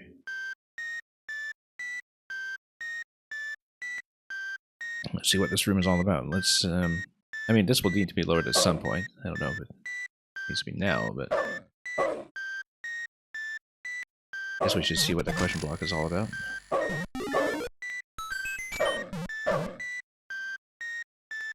Yeah, because we do need to bomb this open, perhaps. And I wonder how that's going to happen. I guess we have to enter here first. Ah, I see. That's just there to match what's going on here. Let's watch out for fire. Because why would we want to lower this? What does that do? It allows this to fire to the left side. In the event that you hit the P and walk the bomb over, then you fire to the left side, and then that would probably get a key off of the dry bones. So let's lower this. Oh, there we go. Walk the bomb.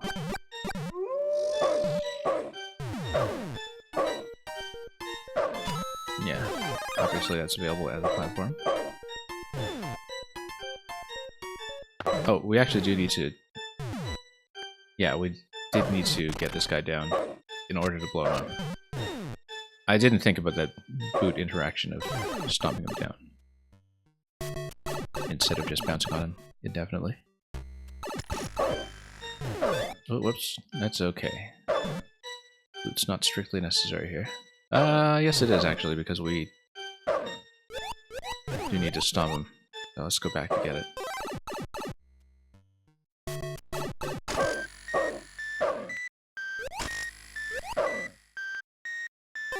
Alright, back we go.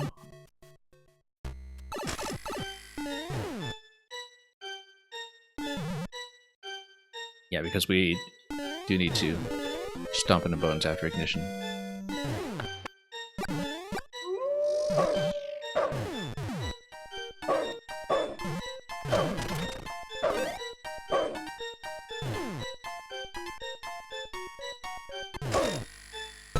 There we go. Would have been nice to keep the boot here, but that's okay. We'll just go straight through, and hopefully losing it was not a liability. Yeah, no need for the boot actually, because that will be a clear. Love the animation of the wolf coming down the flagpole, actually. You would think I would have remembered that from clearing some other level with Midnight at some point, but the wolf itself kind of scrambling down the flagpole is a nice touch.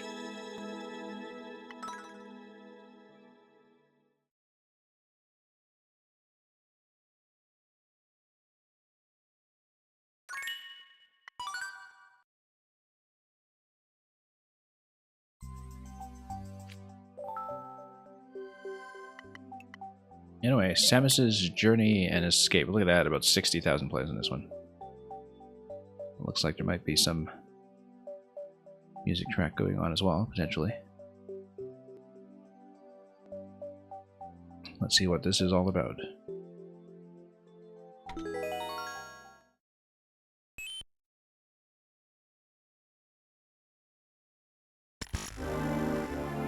Anyway, Zero Suit. And yeah, there is a music track that was loaded.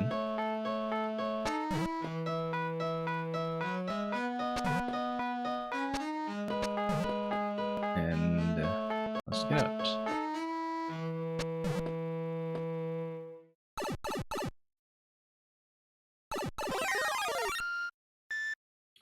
Okay. And with custom metro music as well.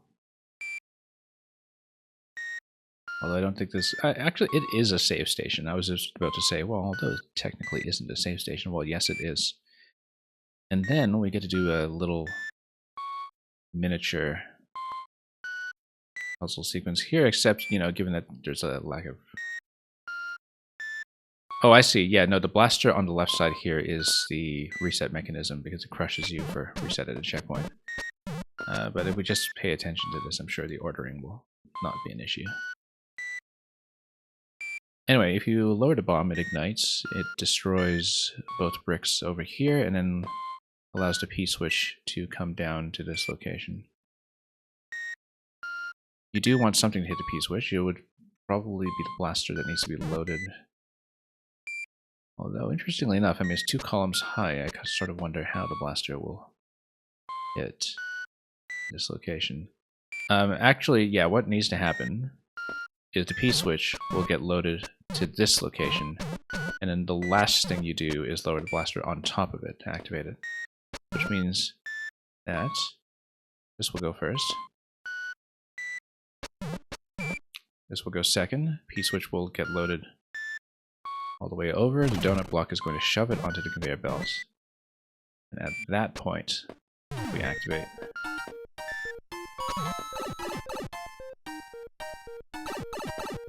And hit checkpoint. And wait for the P-switch to expire.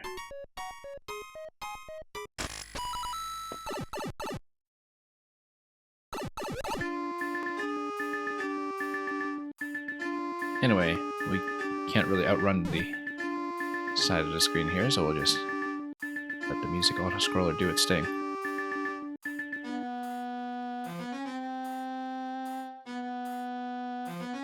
And just escape. Whoa, and whoa, so much for that 25% clear rate. Just got barely crushed by the clown car. Let's do that a little better.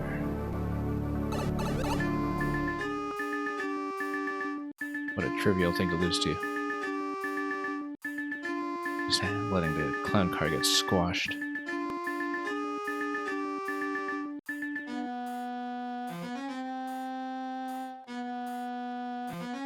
Anyway, down we go.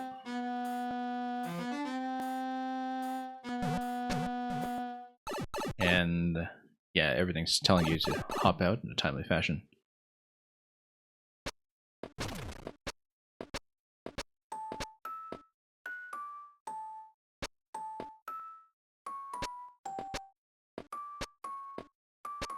And we'll just listen to the ending.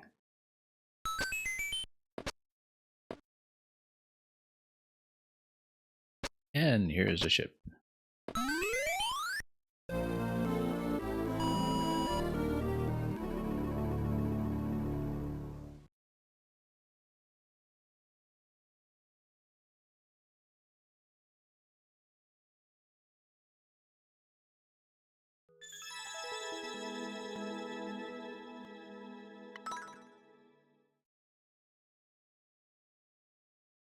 And let's keep going.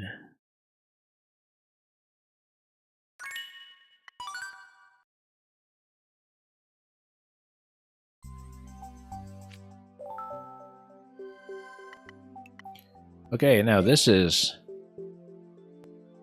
the big one. It's what, 3 million plays on it. This is one of the most played levels of all time. I think it's maybe number 2 on the all-time chart or something. And I have definitely played it before.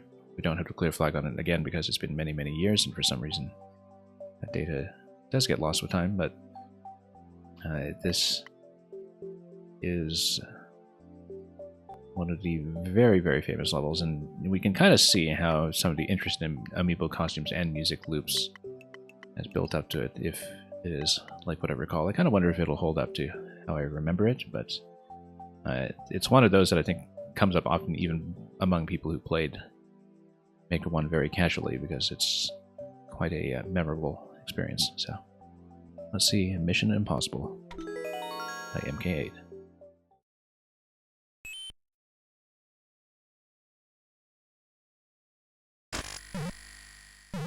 Anyway, up we go.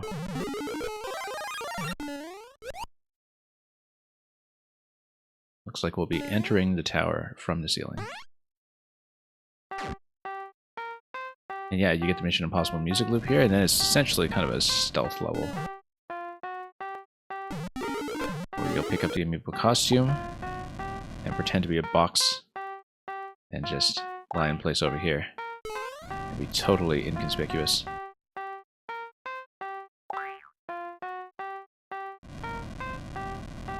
Don't think you get to dangle from the ceiling or anything, but we'll switch over to the Goomba, who's going to stealth his way through with the other Goombas. Alright, and then, well, now I guess we're a cat burglar, since the option doesn't quite exist to blend in with the Spinies.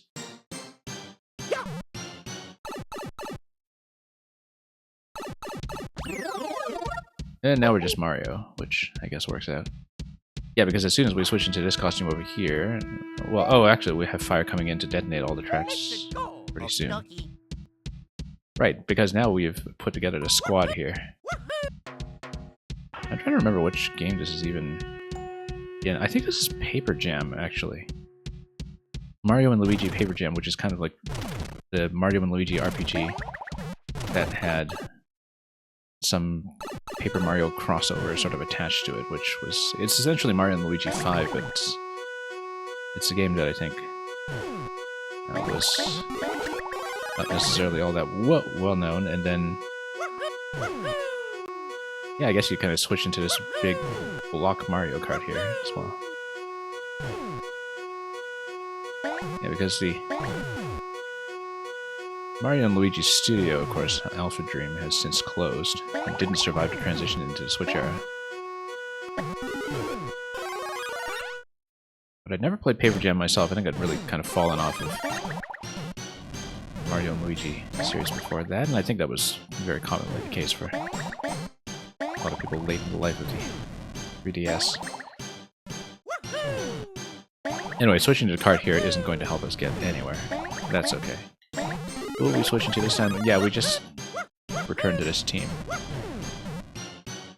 This crack squad here, that's going to help out. Now, we don't have a key for this door. I wonder if we have to come back for it. If I missed a key somewhere, I should go back to get it. Anyway. We have an escape sequence over here.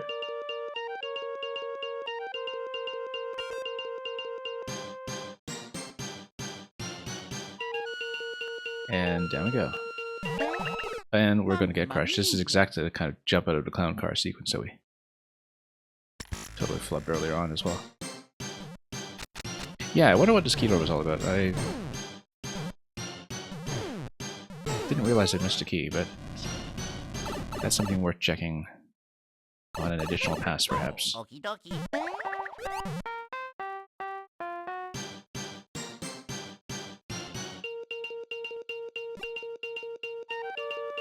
Anyway, let's not get... Oh yeah, no, we needed to fly high. And not lower to clear rate even further. This was what, at 22-ish% or so? I mean, it's an easy piece, but we're going to make a mess of it anyway.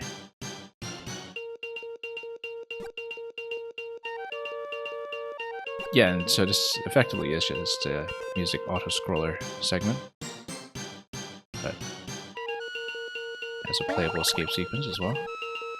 I think these doors are purely aesthetic. I'm pretty sure. I don't know about that one earlier, though, that we passed, whether it was something we could have opened up. But it's going to be the big finish, and then going to get out of here.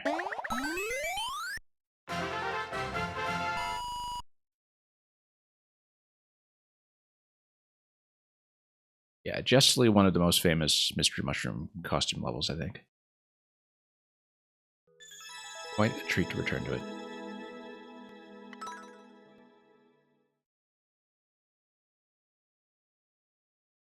I want to run through it again just to see if we missed anything with that key door at checkpoint.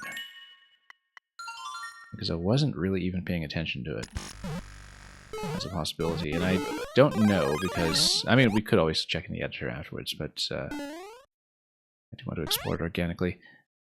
The key doors at the end, I'm pretty sure, were purely just aesthetic, but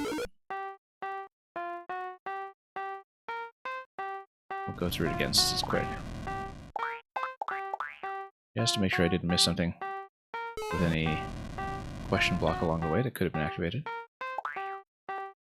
Or something else that could have been defeated for a key.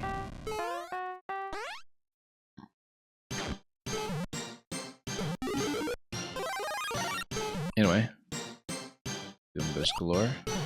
Check the pipes. And yeah, the Goombas kind of pop out into the right side over there.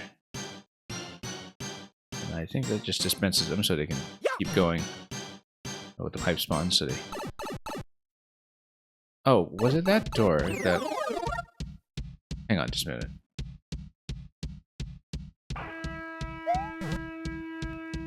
Or was that the door that we came in from? Hang on, I want to check something quickly. I think I misread something. Oh no, I think the door was just where we came in from before we went up into that segment with the Goombas. But I need to check something quickly. So I think I missed something visually, but we'll check it. This is kind of a treat to replay anyhow, so...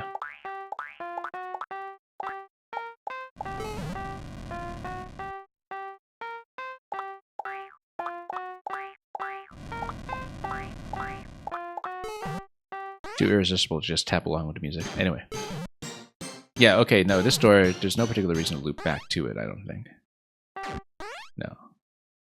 No state switch or something that we want to be aware of.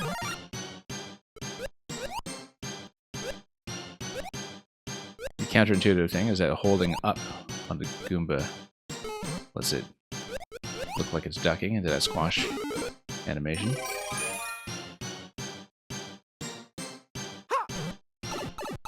So yeah, I don't know if I did, in fact, legitimately miss something, but... Let's go! We'll get to the Paper Jam segment over here.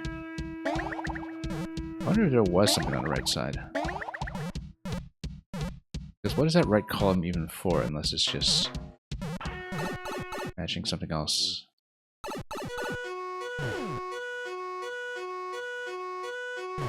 Yeah, because if you... come back up through here.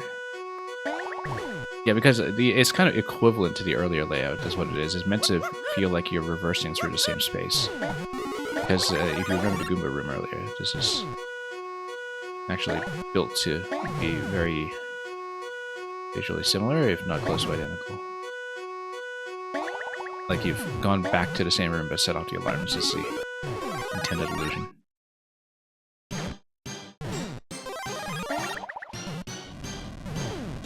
If there was something like a key, it would have had to be in this segment. But don't think there was. I don't think I missed something then. I think maybe the key door was just there to match something aesthetically. Then. I can't see where it could be. Yeah, maybe it's just there to match something much earlier.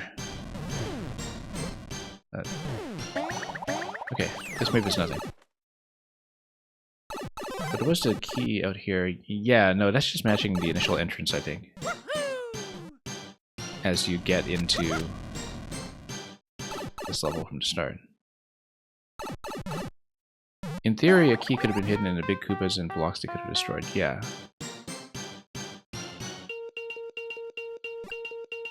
I mean, I know I could always just check the editor afterwards, but we've been trying to intuit everything, so... That's okay, we can just look at main screen and... Oh, whoops, once again, same mistake. Yeah. I mean, it's a level that's not averse to just purely aesthetic key doors, so... I think it's just meant to complete the aesthetic matching effect of reversing through the building.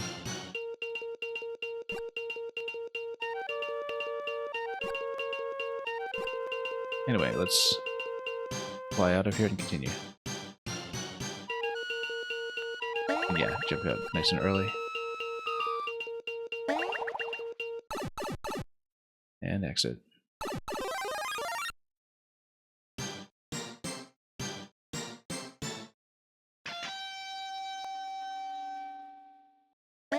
And that's it.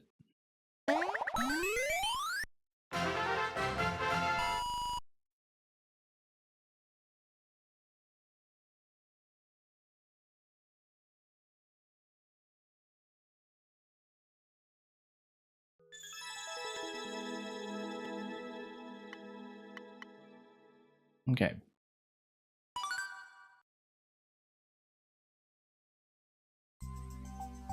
But yeah, I see what you mean with the big Koopas that were in the first segment.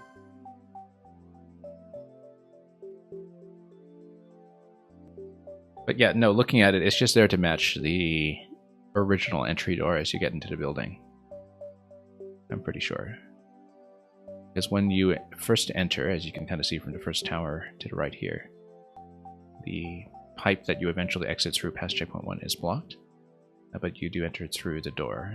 And so I think it's just meant to match that door as something that can't be entered, but which has been locked because, you know, security systems are up and running. I think that's all it is. Anyway, let's continue. MK8's Super Mario Maker Course DLC.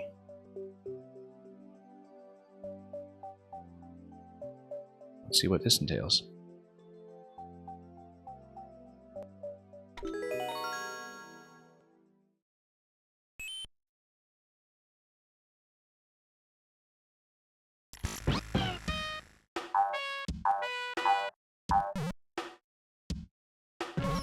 Okay, it's something to potentially reset through. Why would you want to reset? Probably because of P-switch activations expiring. Like if you activate a P-switch and leave it and don't make use of it in the proper location, like this P-door over here. Pretty sure that's all it is. It's the P-switch. I can't say I recognize the tune.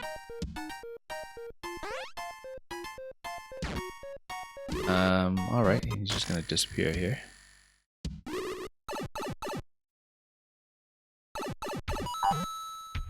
And then we're still on Yoshi. And yeah, this is essentially the same kind of thing that we saw in the earlier level. Same sort of interaction. Now, where do we want to land the spring, though? Well, let's do this first. Yeah, because this is going to get lowered, and then we just punch through here. It's just very similar to the Yoshi Tower. Oh, I see. That's why it's Course DLC. It's DLC for the Yoshi Tower level earlier. Just a couple of added rooms with the same concept. Super Mario Maker. Or at least up to that point it was.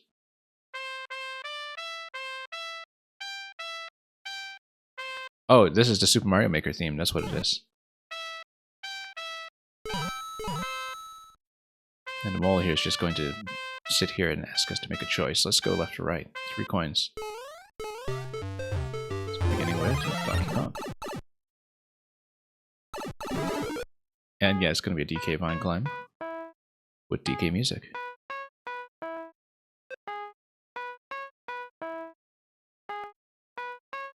Yeah. Pretty much pure DK. And we'll just grab that and get out.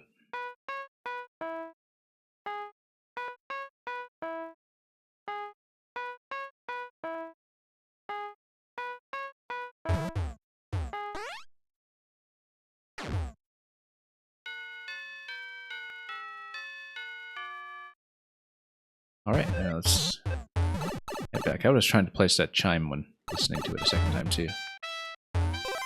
Back to the Mario Maker room, and now let's see. Luigi, is this going to be the mansion? It is absolutely going to be Luigi's mansion. So I think the theme of this level is that, you know, not only did you have DLC for the Yoshi Tower room, but that you have Luigi in his mansion, and a little bit of DK. Not DK Country, but classic vine climbing DK. Oops, lost Luigi. Thought I just chance it there, and that was maybe unwise. And you would have to exit out the door. And drop back in to the exterior.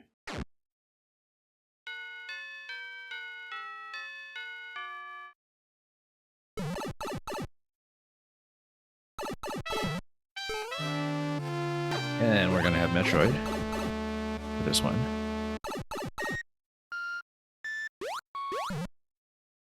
And the same Metroid music loop that we had earlier as well.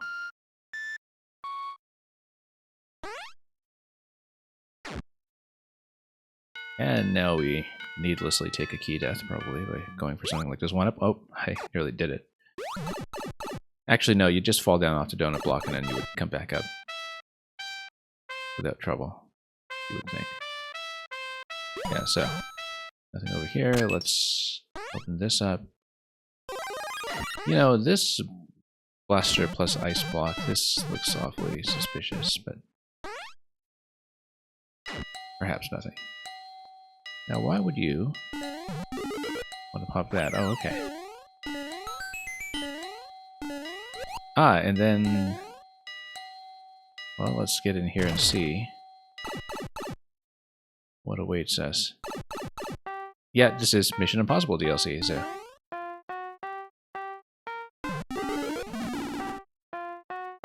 This time with a Tsunuki statue. The original stealth costume.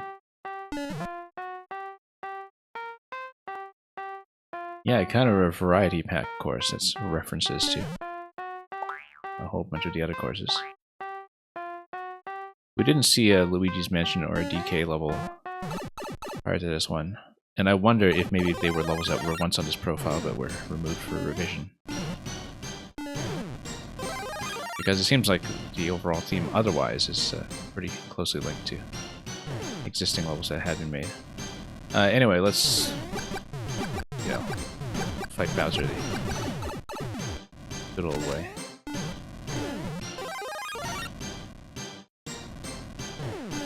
I don't remember this part of Mission Impossible.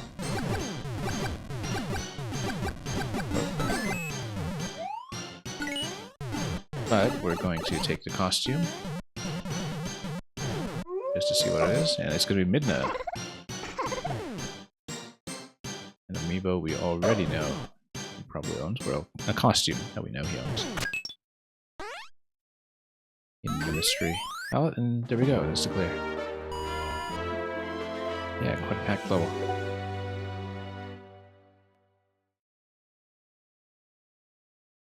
So yeah, I wonder if the DK and Luigi's Mansion levels were removed MK8 levels or something, but I feel like that was the implication, given that everything else is built off of other levels we have played so far.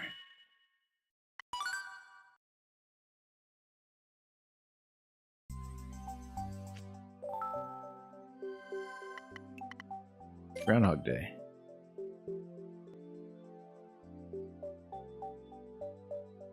Inspired, obviously, by Majora's Mask.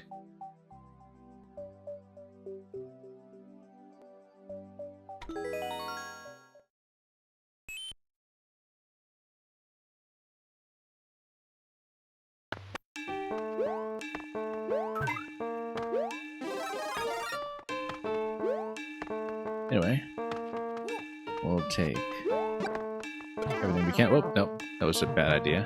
Didn't expect to get squeezed there. That's okay. We'll still have it. I'll take it with us.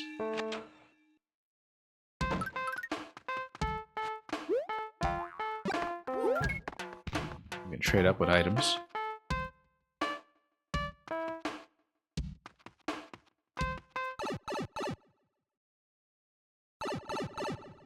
I guess we did want to have the spring here. Yeah, we actually did. I wonder what the POW is good for then. I mean, the POW would destroy most of the music. Oh, I see. You actually have to run through this multiple times with multiple items. That seems to be the implication. P-switch, for instance, to get through here, or a shell.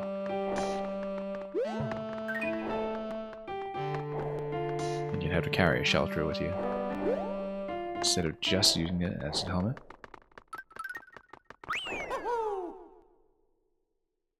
Just gonna scroll in to see some of this. Okay. So yeah, now we end up on this side, and then we basically run it over a few times. Sure, that's the implication here.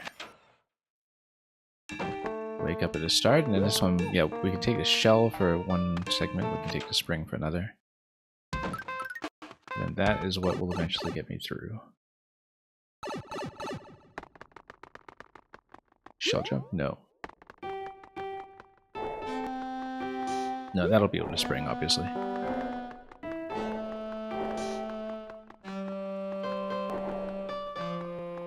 Anyway, we'll just wait until we get this bit here, and then loop around one more time after that.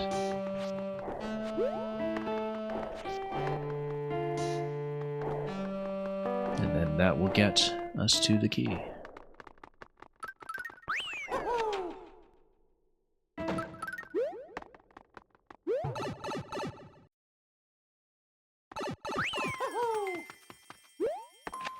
Yeah, notice that there is a key death risk.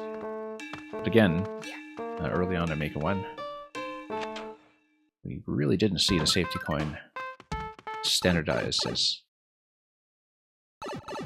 a corrective method at all.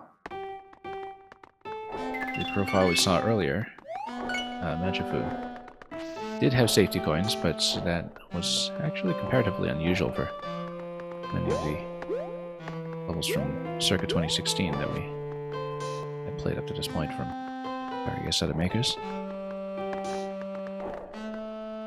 But anyway, we're well protected here. I'm sure key death won't be looming anytime soon.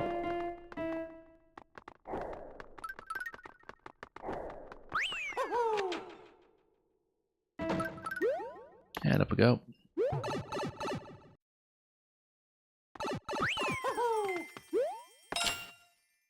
And let's see what lies ahead. Well, now we're finally reunited with Yoshi. Flag is over here. I guess he would jump off Yoshi to get to the top of the flag, but what's going on with this? It's nothing. Guess the egg spawn.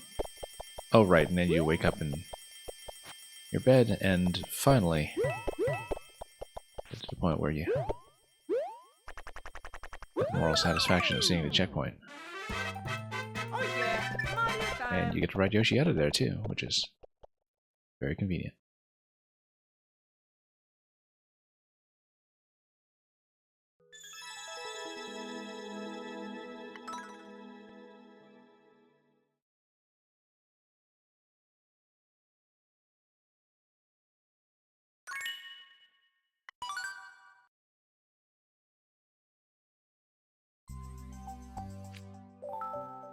Alright, let's keep going. Castle Jam.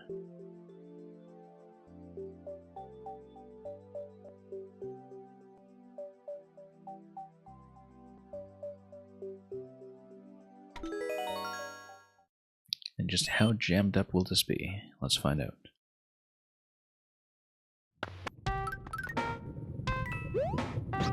Yeah, we know at this point that he likes his music loops.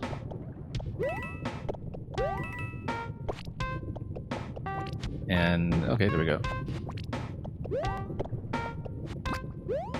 Oh, whoops. Let's try to... Oh yeah, you can't soft drop with NSMB Yoshi. Even in Maker 2. I keep forgetting it. Let's place this.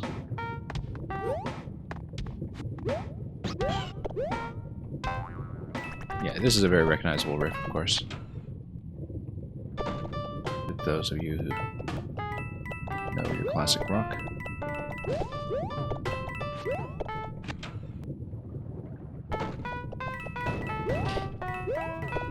Okay, now let's get up here.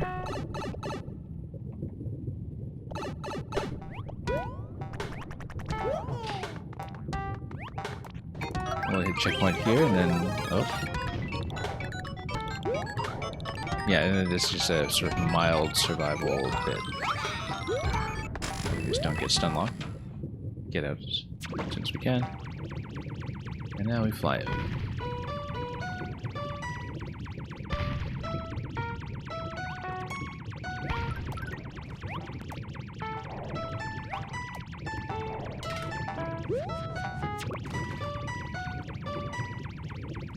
And this sounds like Hotel California, actually. So it's a bit of a 70s extravaganza that we've been hearing here. I don't know if there's a particular rhyme or reason to this soundtrack selection other than Maker liking it, but... And of course, spreading out so much music so thin over the course of the level. That does mean that we hear everything rather minimally, but this means that it's very economical about it.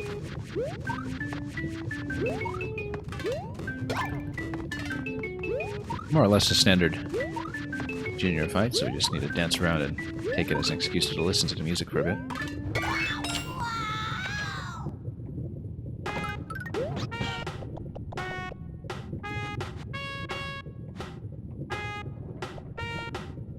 And then, let's get out.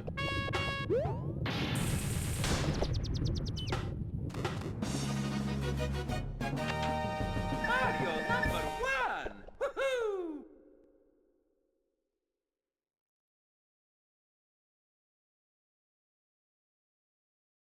Yeah, fairly easygoing, but mostly there too. Just let you sit back and listen to a few loops.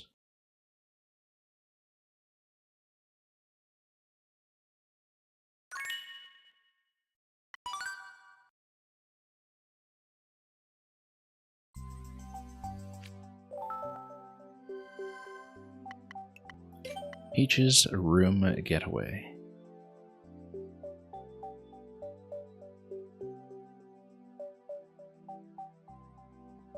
I kind of see more music loops coming, which is, at this point in this profile, not a surprise.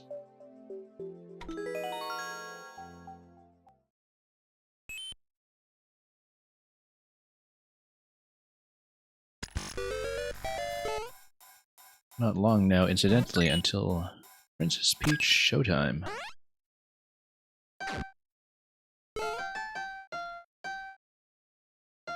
And then we'll lower this, and then that'll load over here, which gives me the key.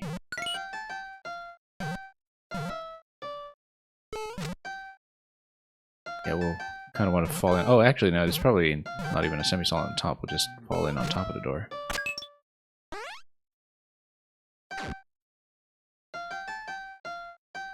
We might be getting in on Princess Peach Showtime a little bit after launch. I've been just saying that with a number of different games. Well, for the reason that we do want to prioritize Maker 1 until there's no more Maker 1 left to prioritize. Yeah, the POW here is just used as a platform. Here, we just try not to get squished.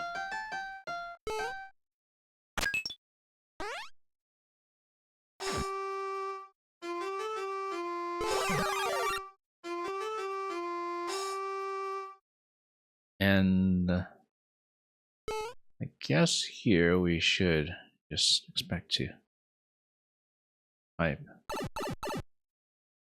See what happens.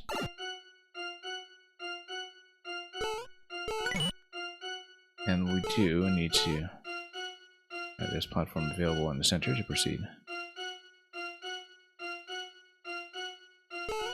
Which tells me, incidentally, that... Oh, I totally missed that thing, didn't I?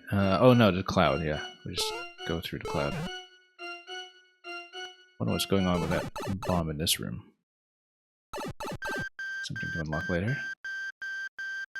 Oh, whoops, no. I wasn't watching that at all. I was thinking I would just wait another cycle for the plastic column to be lifted. Totally didn't pay attention. Also, we have to be careful not to just expend the key going backwards, because we just have to grab the previous key to go forward.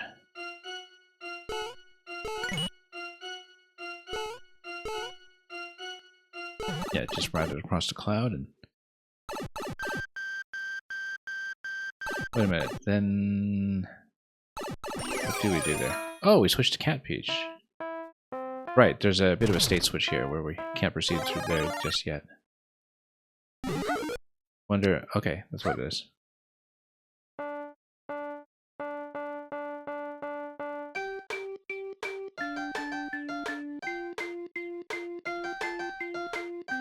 Anyway, that's the nice thing about controlled scrolling speeds is that any such opportunity is a moment to drop some tracks. And here we are. What is this? Just back to Peach? What about this side? Back to Cat Peach. Oh, you know, let's stay on Cat Peach if we can. Key door available here. I wonder maybe if we should prefer going up. Kind of curious what this is. Oh, this is a flag. Okay, no, we missed the key. Okay, let's just redo it and plug in the key. Didn't occur to me that this was not the optional room. That was rather the main room. Too bad we can't reverse through it. Let's just do it again, just to see the bonus room.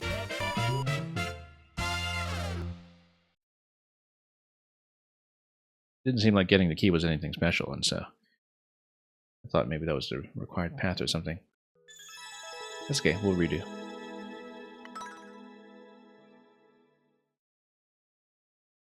I know sometimes we're replaying just to see one additional room or one additional door unlocked, but it's been occasionally pleasant to do so, especially with levels all going down anyhow. Let's try to play this somewhat efficiently.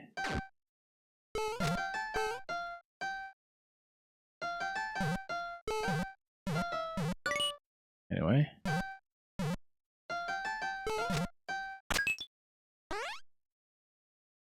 We'll just go through some of the motions quickly and try not to get squished along the way.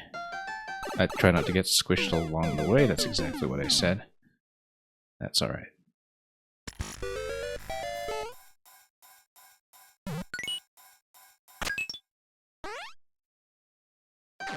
That's the kind of thing that just happens around here.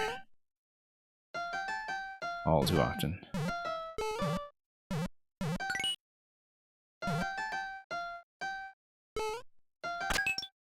Anyway, there we go.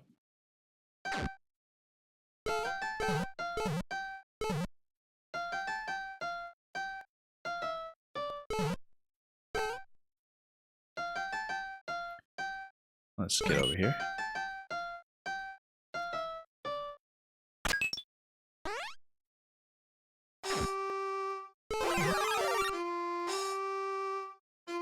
And yeah, we don't have a key currently, but then that's why we will reverse over here in a moment. Yeah, because this key is totally optional at this point. That's something we should have kept in mind. Yeah, because nowhere forward, but go back through here. And yeah, this is not even the same room as before, as you can see. No cloud and totally different setup. But coming from Maker 2, I occasionally am not alert for pipe stacking illusions.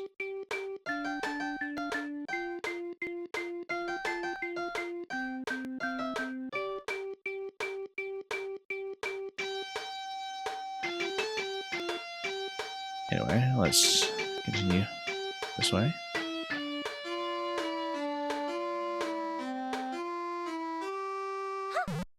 And just exit here instead. And yeah, it's just a one-up. I was wondering what it was. And yeah, it's kind of a 2-to-1 pipe over here, and back out to the exit as before.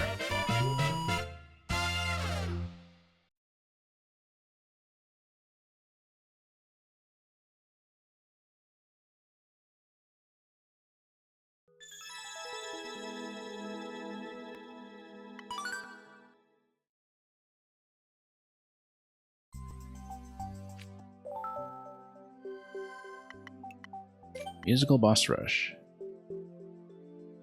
Also incredibly popular. I mean, all of these are, but some of them even more so. And here we just see this massive note block. Or jump block for the older generation.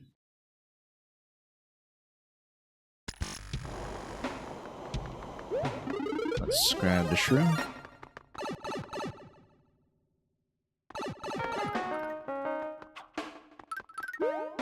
And oh yeah, this is an SMB, so Yoshi can't get anything for us. That would be of use. Except now we take him through. Oh. There we go.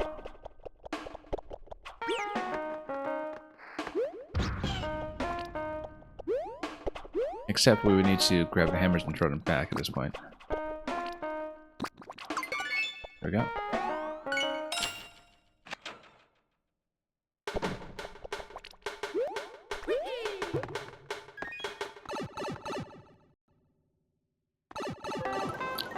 And then, now we rush this guy.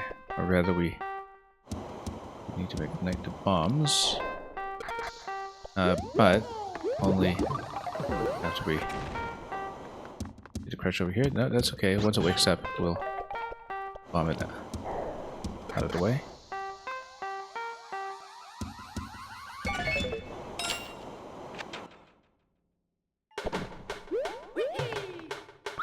And generous mushrooms throughout,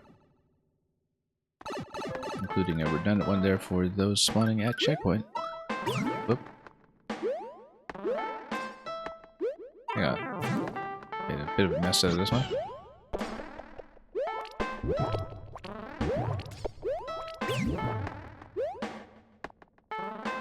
Oh, and then we can grab the help. Whoops. Go wear one and grab one.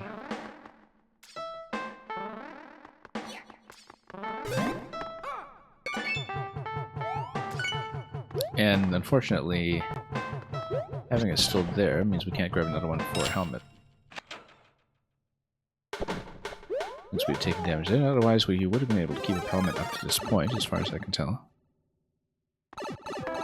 If there's any bonus reason to do so, we'll look at that when the time comes.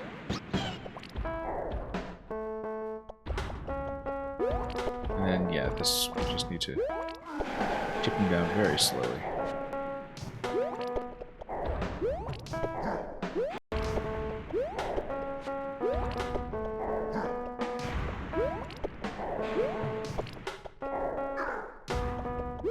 This looks like it could take a while.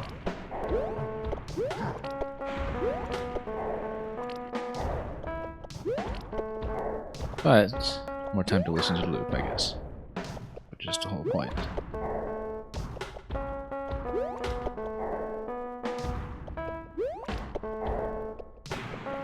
Very gentle back and forth with us.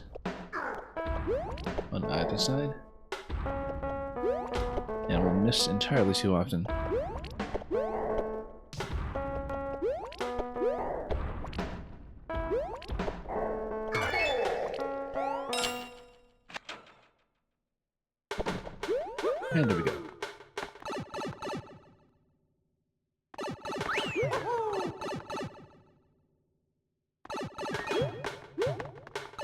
whole lot of pipes going segment to segment.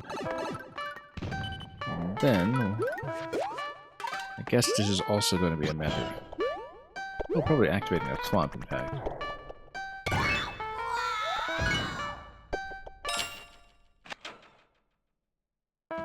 Not the most pleasant way to go, but... Oh, here he is again.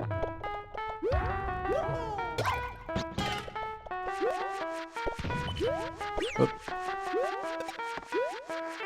Oh, hang on. Oh no! It's meant to create the effect of being in the same room.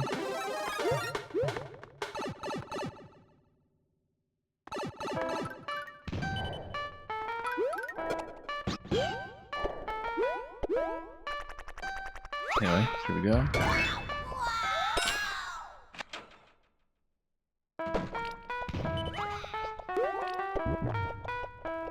Yeah, separate room for us, but for all kinds of reasons, but should be able to grab the clears here before too long.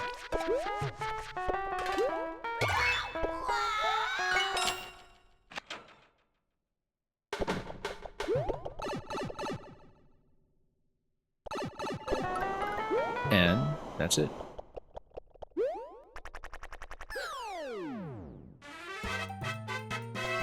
With a little coda in the music as well, as we pop right out.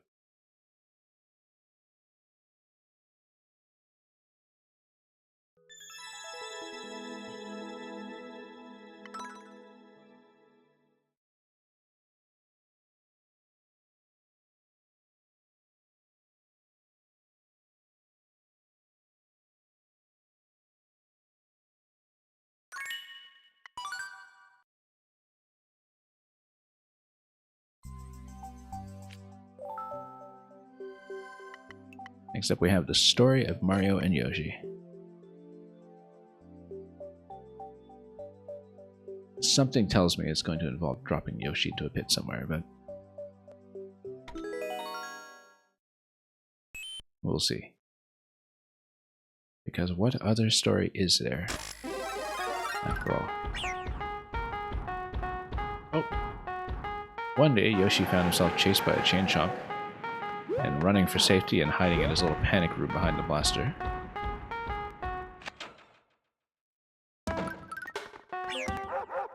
And then Yoshi was still running away from this chomp, despite the fact that the chomp was chained. And it's a little skit just to show that Yoshi was running away from chain chomps, I guess.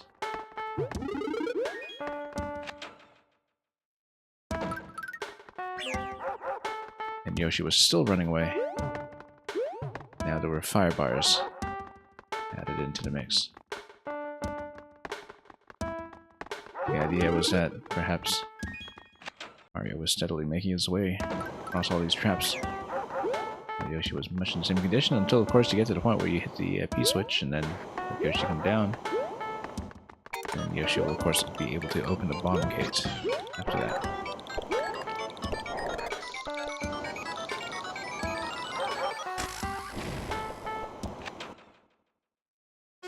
Well, now that Yoshi's been rescued,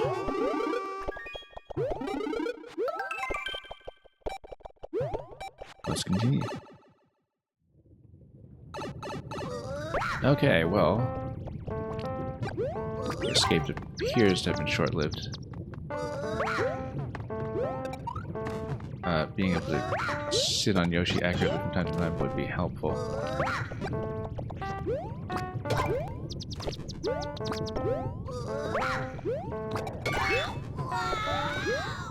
Now, is there a reason we would want fire card? Not really. We just needed a key.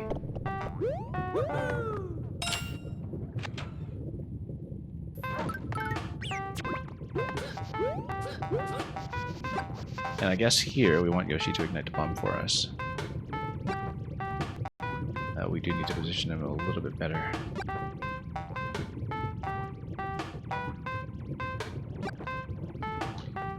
Yeah, I need to move him up just slightly. There we go. It is going to release the chomp here. Then we just get the swamp to drop on top of it. That should be the key. Forward-facing Yoshi looks weird. Yeah, he does.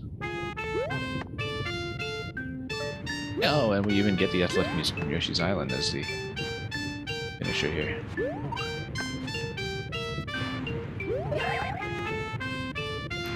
As Bowser surfs away from us. It's over, Bowser. Yoshi has the high ground. Oh, I missed a door. I had to jump over to fire there, and I feel like maybe I was just supposed to run into it. Oops. Well, it just means we get to listen to the loop again. And, oh, there goes that opportunity. So yeah, hopefully we don't just get zoned out of the door this time, because that seemed like it was not a very good position to be in.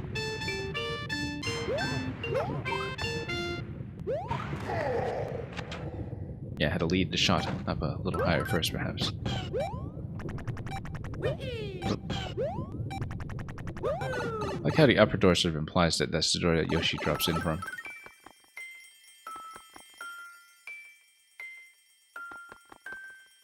Well, this has got to be the ending sequence pretty soon, right? What is there to interact with? Well, Yoshi comes down first, and then... this is all there is to it.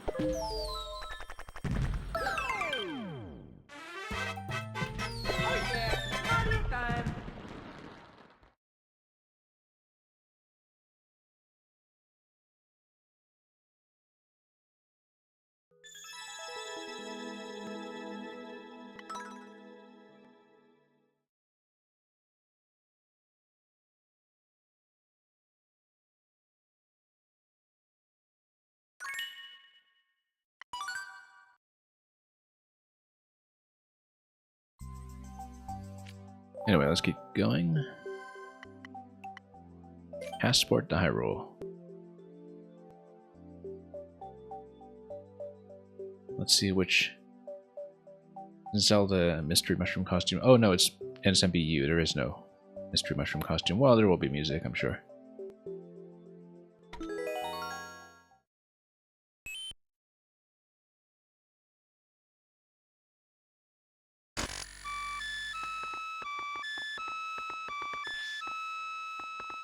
Okay, I guess we choose each room and then grab the 3 coins and then come back.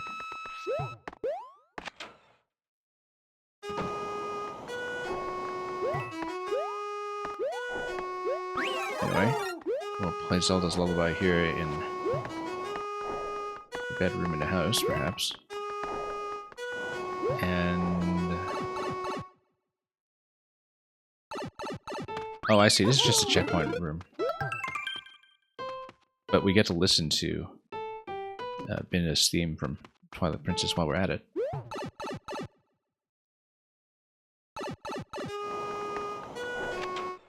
So yeah, this is just a checkpoint reservation room. In case we're taking our time collecting all 3 coins. It's just a power-up room. And we don't want to do that? Okay, apparently not. It sets off alarms. Would the P-switch affects anything down here? Not really.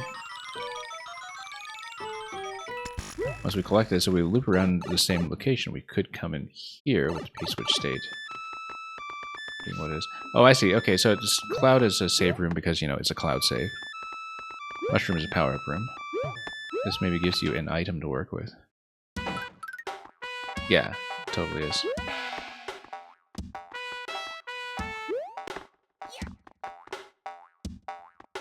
And yeah, this is with the shop theme, so let's take a POW with us, perhaps.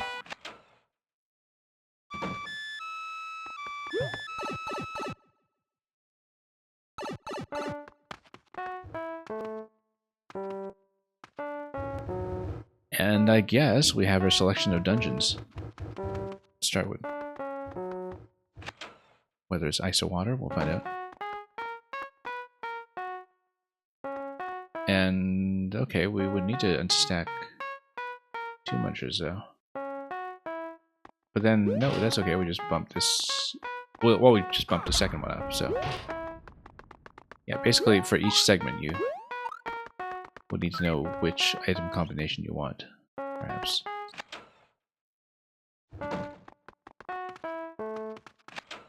So here, for instance, we would need to take a spring. I mean, of course we could take damage here. No, we'll come back here with a spring. Let's see what this one's all about. This would also be with a spring, but also a POW. Which makes me wonder. Well, I mean, you could come in here once, break this, and then come back with a POW next time after that.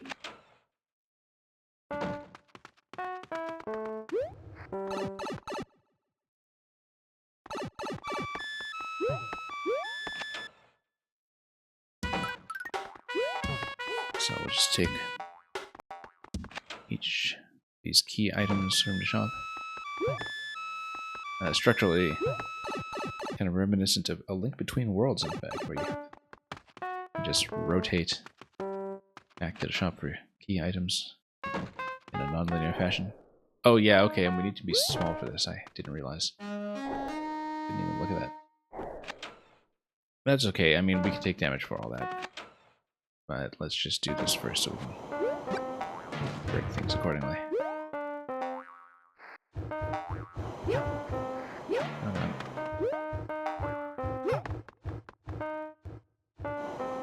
Yeah, once we open this passage, we'll just come back with a POW on another pass.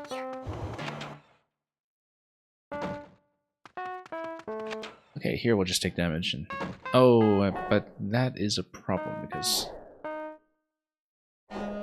if I take several points of damage when trying to get across here, I don't have a way to destroy the bricks. But then that's what an extra shell would be for, because then having an extra shell after taking some damage would get you through. Or if you become small plus shellmet, that would allow you to break. We'd still want a spring for that. So let's go back first.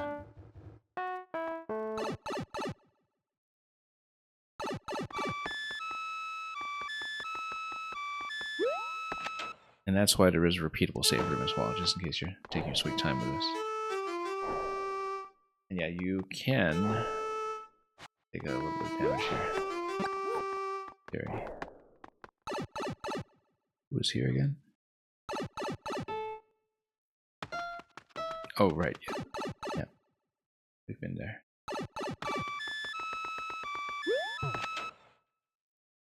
Oh, that's actually just a power improvement. It's not even what we need, which is this one.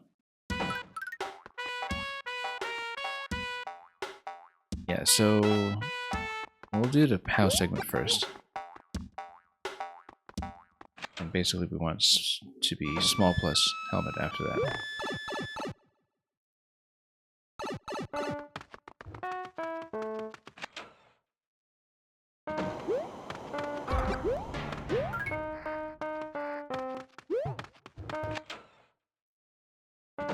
Okay.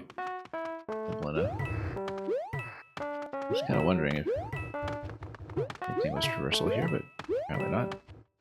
It's locked down pretty tight.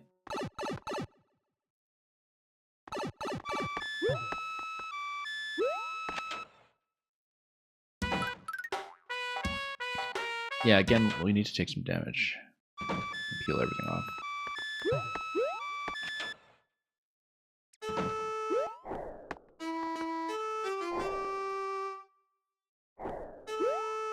Probably is a faster way to do this, but...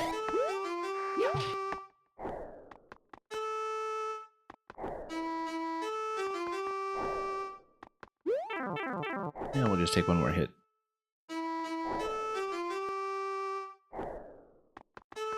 And then proceed that way.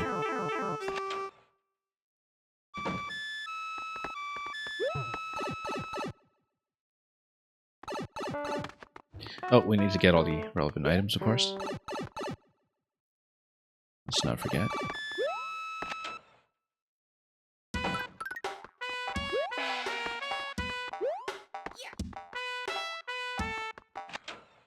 which means we'll have both of these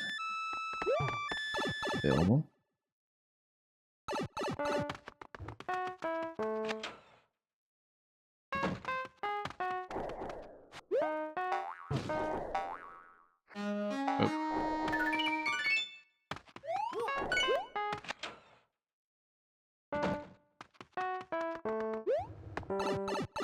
And we'll just continue from here.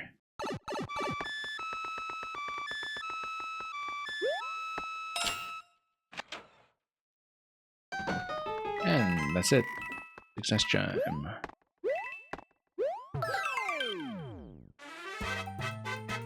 yeah, Mario time.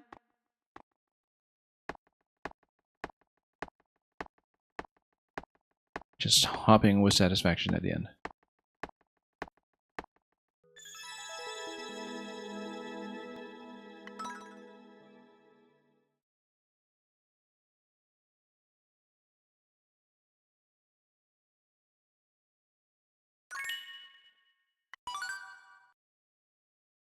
Well, that's maybe rather involved passport application process, but we'll take it.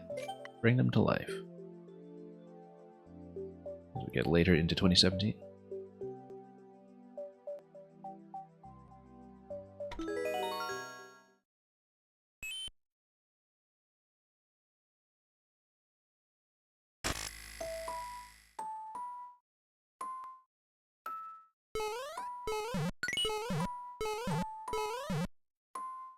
And then, yeah, I think that is the only thing we can do right now, but let me just look around a bit. Yep. Because once we're through the cloud, we are staying on that end unless we are looping back around. And then, yeah, given the one-way panels and everything, this is actually a room that's meant to look similar, but it's in fact different.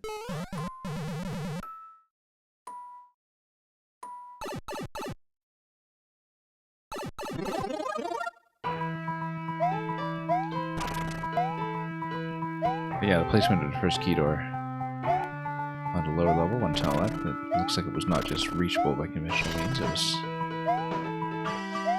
just a complete flavor.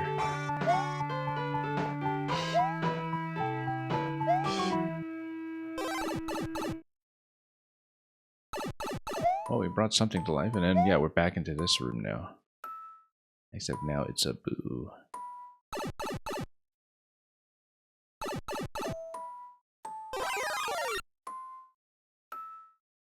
And then we'll just make sure we back through the pipe, and again, probably some kind of labyrinth and stacking magic going on. To create the illusion of a single space with state changes.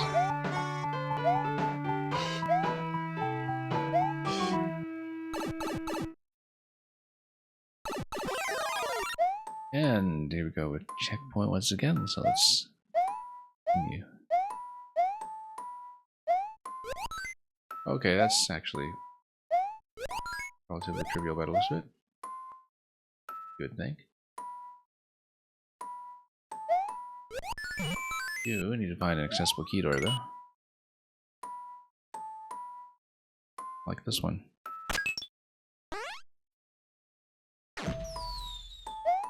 Yeah, we'll just push through. I wonder if there's anything down here though. Oh, nope. It's blocked.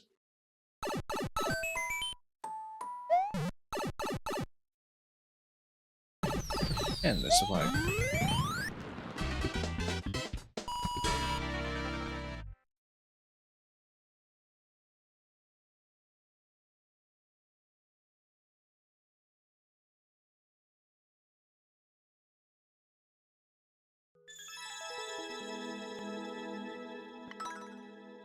I guess we brought something to life.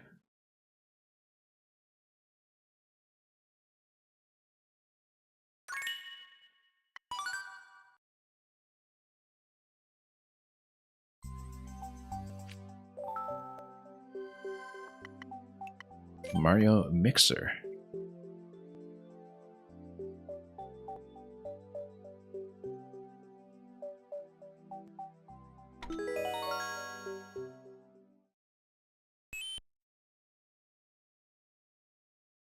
Yeah, we've definitely seen a certain affinity for these power drops. Anyway, are we going to be Iron Man? I guess once we get an Iron Shroom. No, wait, that's a Zelda item. That's okay. Now, do we want to do the power drops yet? Probably... Well, that would give me a step. Come up here and get Lanky. Lanky comes up and gets the Mystery Mushroom. Mystery Mushroom gets through to a Fire Flower, then we blow this up and get the key. So yeah, that's going to be it.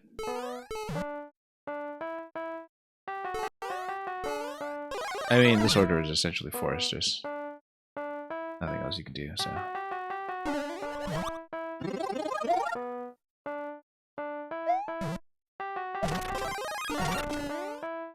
Alright, now let's not stand too close to the bomb.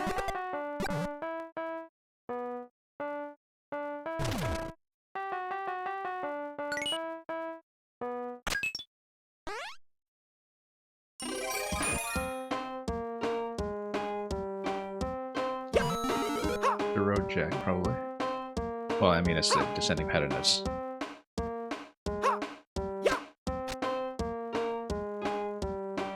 just kind of the start of the track. Let's get this down.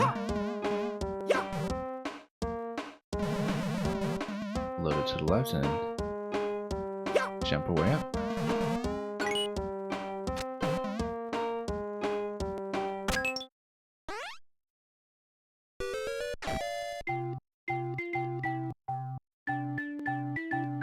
Yeah, we'll just let Princess Peach ride this out herself.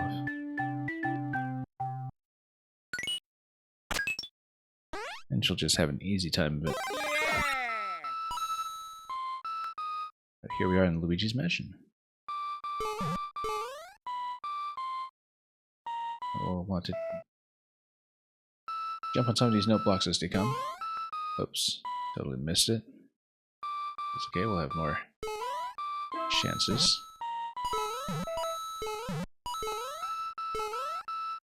Might have to wait a little bit, huh?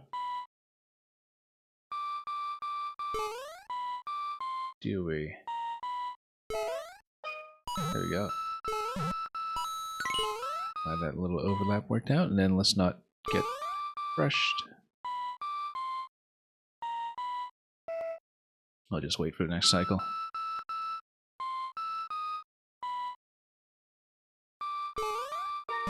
There we go.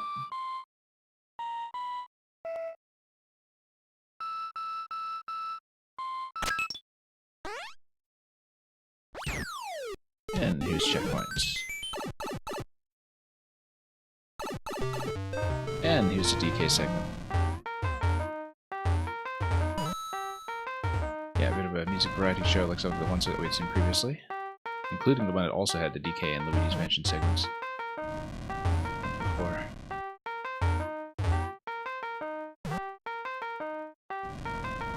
Oh, okay. Yeah, didn't realize this was a spot we could get through.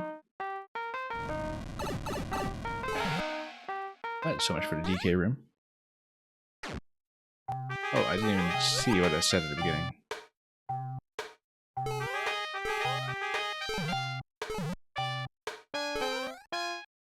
$30, $20.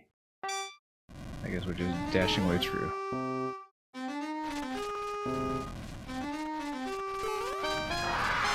And there we go. Big finish. Oh. Should have just gone into the pipe. I don't know why I thought we could just continue past that point, but that's alright. Let's go back to the DK segment, which will lose us to Helmet. Oh no, we're already up for that. Yeah, we started 50 and then 40 and... Whoop.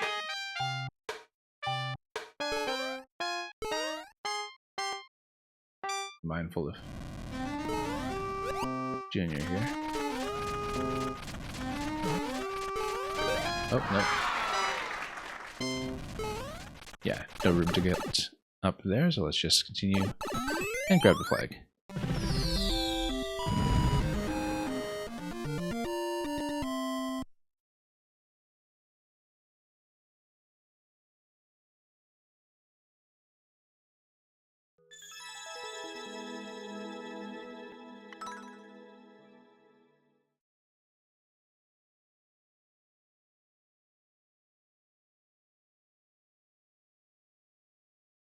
yeah, definitely we've seen a couple of what are evidently favorite ideas cycled back in and throughout this series in various configurations. Goomba Jailbreak. So you can just, you know, install anything you like on your Goomba. This is getting into 2018. So, yeah, the thing about some of these later levels is that this is already kind of getting into the lifetime of the Nintendo Switch. Well, there was a bit of a year gap, I guess, between Musical Boss Rush and the story of Mario and Yoshi. And this is kind of getting into the Switch era.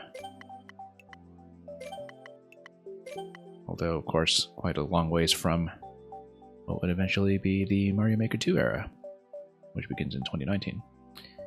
However, we are getting closer, and these are still very popularly played for what would be late life Maker 1, even at this point. So,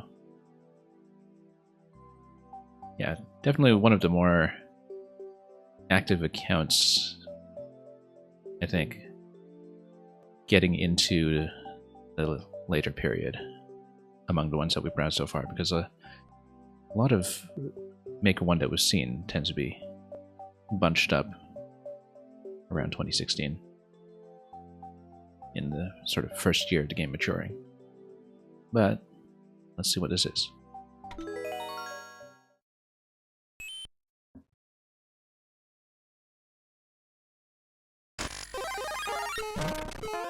Anyway, we know from the Mission Impossible level that the Goomba costume was going to be in play. Now with more music. Okay, so this is going to be another order puzzle. We'll eventually want to get to the bomb over here to destroy all those blocks so the thwomp can come down and hit the POW. The reason for the thwomp to hit the POW is something that I'll have to think about. Possibly that kills the thwomp for a key or something. Because I don't know what the exit is here. I suppose that it would be... Is it a key door here? No. Oh, I see. It's eventually a P-switch here. So the P-switch is the goal. P-switch followed by exiting. And the reset door here is to account for the possibility that the P-switch will activate and be unused. Or at least not used quickly enough. So let's take a look at this ordering drop puzzle here and see when we're going to ignite the respective bombs. I think it's fairly clear to me that we need to load this spring first so that when this P opens up, it gets loaded up top. Then, yeah, I think the idea is for the P-switch to get loaded on top of the thwomp. So when a thwomp comes down and hits the POW, the P-switch lands on the conveyor here, and then we can hit it in this location. Oh, whoops. Nope. That was too early. Let's reset. Okay. I was trying to talk about this and demonstrate it, and then I just stood too close to the thwomp. That happens. We want bomb... Oh, whoops, no. Wrong one. No, actually, that would have worked. That would have worked. It just wasn't what I was going for. Yeah, no problem with detonating this bomb this early. Love this climbing animation of Goomba, actually, where it just turns sideways. That's the thing, is that, you know, there's so many Mystery Mushroom costumes, but you don't always get to see the Vine Climb animation, depending on whether the level is just going to have that. Yeah, we want to lower this first so the bomb doesn't get stuck here when it ignites. Oops, come on. I have to get out of here accurately, though. There we go.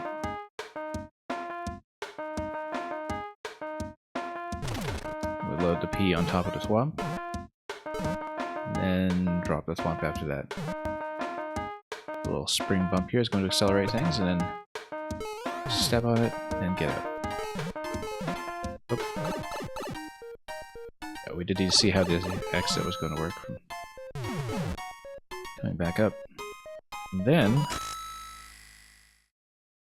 looks like we're going to drop into the Mystery Mushroom here, which just maintains the Goomba.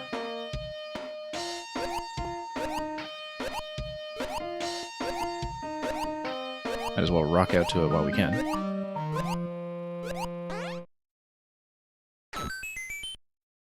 Okay. Now, yeah, it's going to be another P-switch that we need to activate in order to progress through here.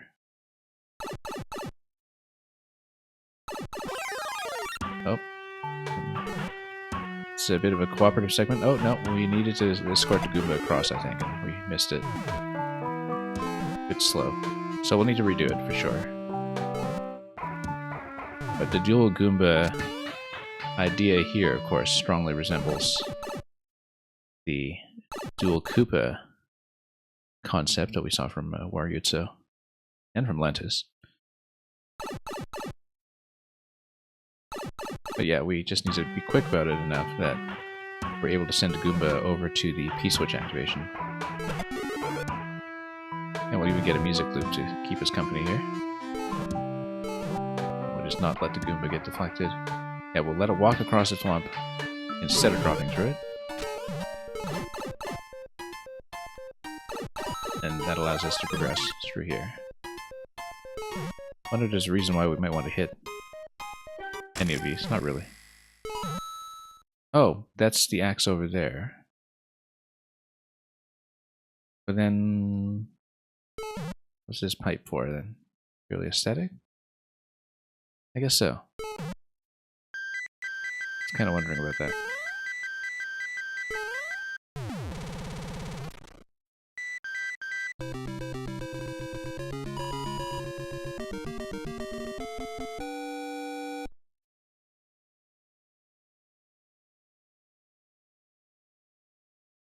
Anyway, thank you to GG. And I hope you're doing well, Takuma Rocco.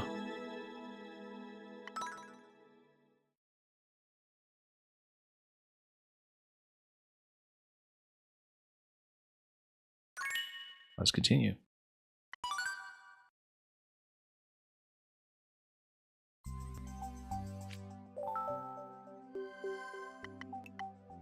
Magical mystery door.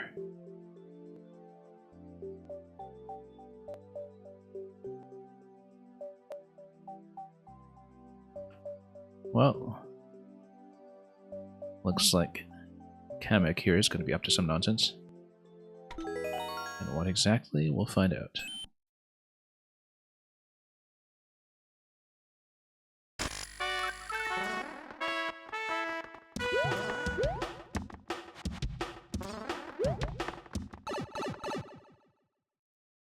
Anyway, let's tab this. And I guess we'll get our choice of rooms here. What is this going to be? Just coins. We'll just bump this and... oh, it actually is Magical Mystery Tour. As I kind of suspected it might be. Just from the name of the level.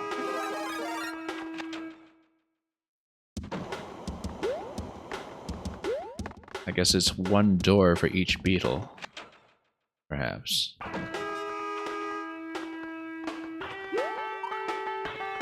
And oddly enough, no Buzzy Beetles. We will need a spring here to progress. Let's just check each room in succession. Because of the subworld change, this is of course a bit of an aesthetic illusion when it comes to the doors. And this will require Fire Flower. So this will probably give you a spring. Or a propeller, okay, that works too. Whoop, let's actually get up here.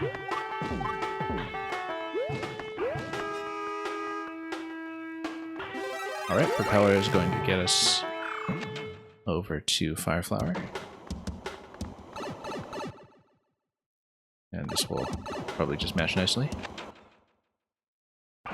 Although, one thing I do kind of want to check just to have a bit of fun with it is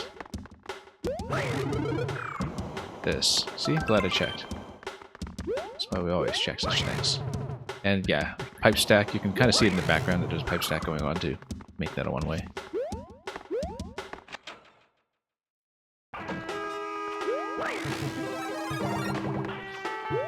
And yeah, can't really sneak over there, but good enough. then we'll just take the bottom right room over here.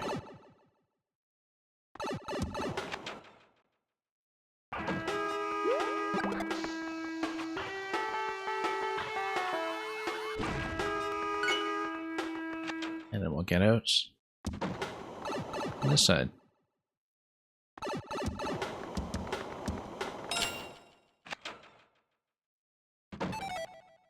Yes, Takumarako, the servers are going to be down in a little over a month and 1 week, in fact.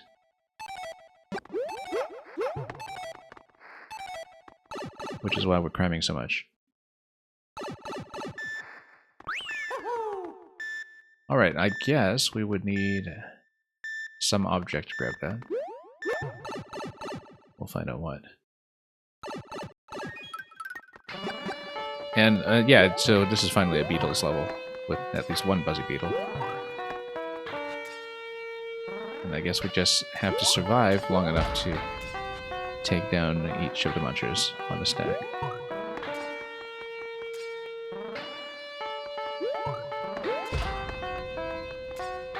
And then we'll just wait. And yeah, the beetle shell will probably be what we use to grab the key on the other side. Or we can, you know, use that instead. And let's not hit the POW, because we do want to keep this and probably keep Yoshi as well, to do the flutter jump and shell spit. Yeah.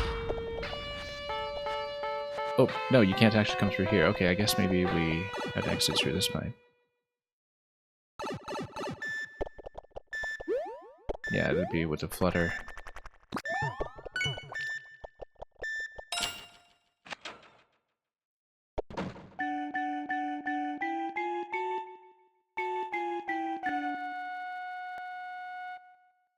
And that's the grand finale.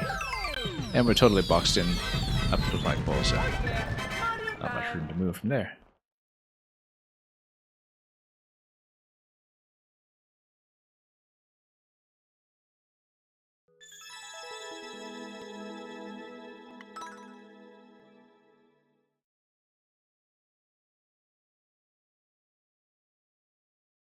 Look at this international thank you message. Thank you to le pays, all the countries, and Super Mario Maker.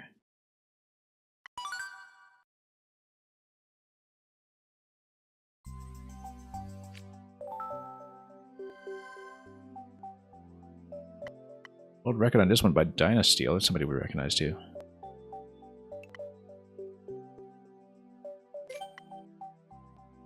Anyway, the Forbidden Fungus. Yeah, Dynasty was a fairly big Maker YouTuber at some point. I seem to recall him on the top of a bunch of top charts. That's true of Bruh here as well. Bruh was somebody who was also farming like crazy in early Maker 2. So, definitely some recognizable record grinders all over the place here. Which is impressive considering how many plays there are on everything on this list. And here's the Forbidden Fungus.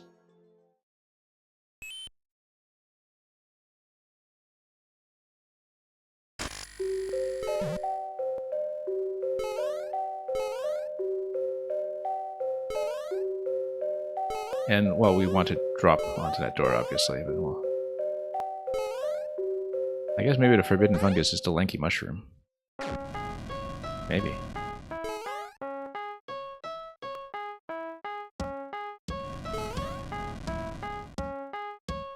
And yeah, the music loops are such a regular feature of this whole set. We want to drop the bomb low enough here to blow up both of these, which means this needs to drop first. Then the bombs. Oh, no. Actually, no. We need to sustain it long enough to have it go through the fire first. Let's reset quickly. Oh, we shouldn't have reset through there. We should have tried the pipe, actually.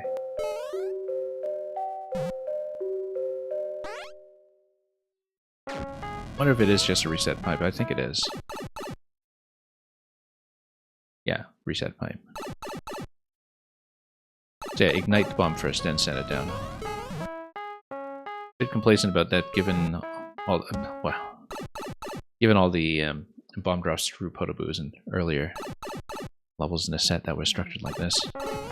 Just sort of assume that this will take care of itself, but oh, actually no, we still need. No, we don't need great timing. The burners do reach quite a ways, in fact. That is some reach on a burner, incidentally. 3 tiles. And yeah, eventually we want to hit POW to walk over to the door on the other side, which we'll probably need to do now. I'm just looking at whether this P-switch interaction will be forthcoming. Possibly we need to cycle through this multiple times, because once the bombs have blown things up, I wonder if those were vine blocks. No, we just proceed through this door then. And spring POW P. Oh, I don't know what that's all about. Might just be instruments. Oh, and here's the forbidden mushroom.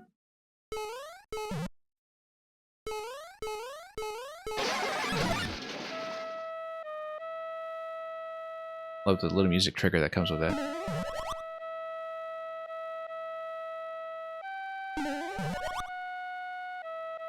You missed a flag position option. Yeah, it was very flexible. Not only the angle of rotation, but also just the overlaps with tiles that you could do all over the place too.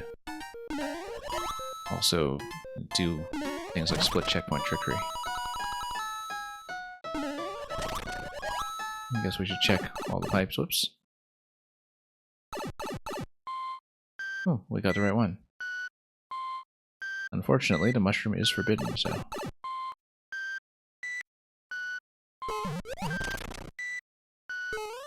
we'll just have to come up this way.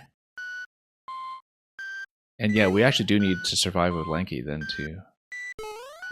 oh, no we don't. We just jump on top of this guy.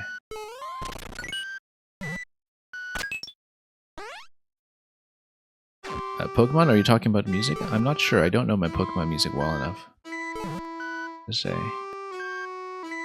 You might be correct. There's quite an eclectic selection of music in these levels. Sometimes video games, sometimes rock. Lavandia Tower, okay, yeah. Yeah, I don't know the series well enough to identify everything, so. I'm kind of a once every 10 years or so Pokemon player. Oh. No, I was trying to drop that in the middle. Let's do that again.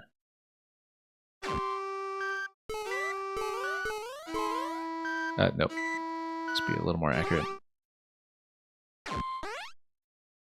Pretty sure that's the interaction I'm going for, yeah. So I want to position it. Let's just get it down like this, good. And we get it to activate the bomb from up here just by aiming the piranha in this location. Oh.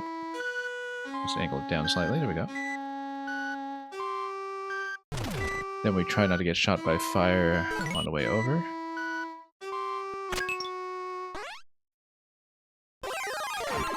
And hit checkpoint this way, and then it's going to be a boo ride. And we'll try not to unstack the boo, obviously, because that would lead to problems.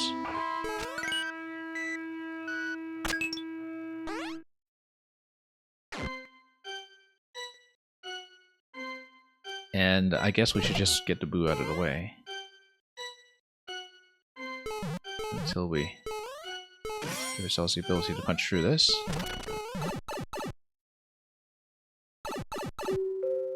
And then that will eventually get me up here once we get the Lanky Mushroom back into this position. Also, opening up a bit of flexibility here would be nice. Now we just loop through the level with this in tow, and what do we want the P-switch for? That's something that I haven't thought about. Oh, okay, this is not breakable with the P-switch, I didn't know that. But that's okay, because we can just knock it out on the other side. That's okay. Let's redo this. Will I miss the online mode in Maker 1? Well, I mean, I'll miss playing a lot of levels that can't be recreated in Maker 2, and many things cannot be recreated in Maker 2. That's what we've learned with time. Okay, we were supposed to get the boot. I totally missed it. That's okay, let's get the P-switch up here first.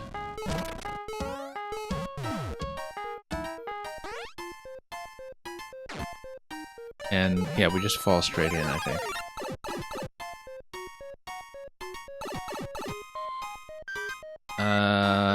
No, we still need a lanky mushroom here, actually. Oh, and we missed the opportunity. Okay, I messed it up. No, we're supposed to loop back to the mushroom and then come back. Yeah, I made a mistake.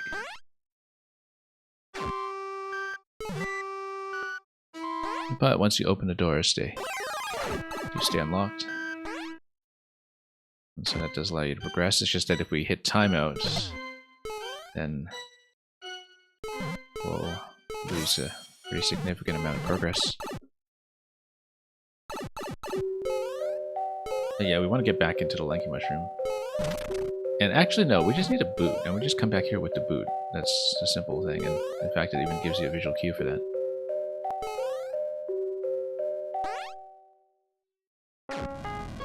Yeah, we just needed this boot by hitting the POW and... Oh, no, missed it. And I shouldn't have reset through here. Yeah, I never came close to unlocking all of the costumes for myself locally as well, because I just never really played 100 Mario Challenge. And you do need to grind that out quite a bit to get everything filled in.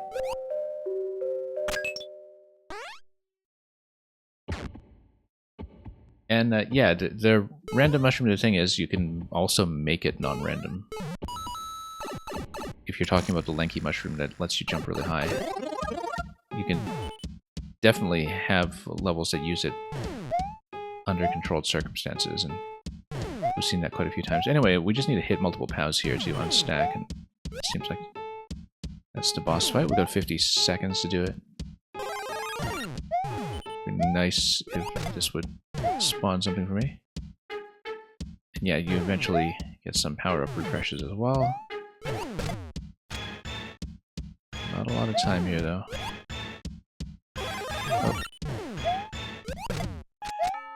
And then Mole would give us the key. Let's see if we can finish this in the next 30. Who is this? Daisy. Hi, I'm Daisy. And we'll get a true ending as Daisy.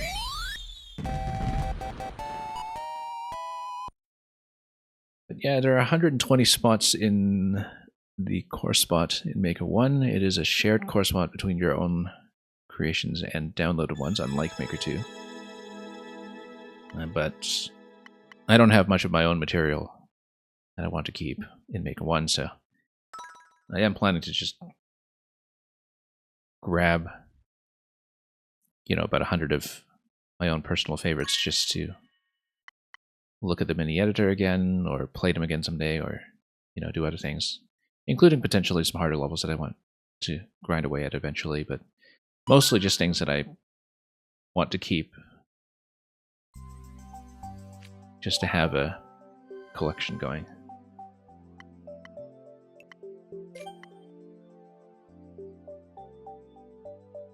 Okay, Mario's Serenade.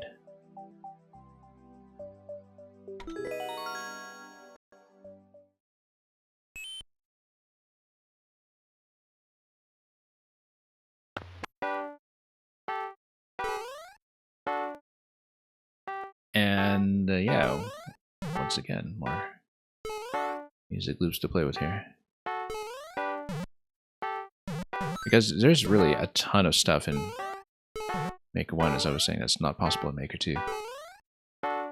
Not just the obvious stuff like the mystery mushrooms, but a lot of little quirks mechanically that can't be replicated. Oh yeah, we're totally facing the wrong way in this conveyor, no wonder.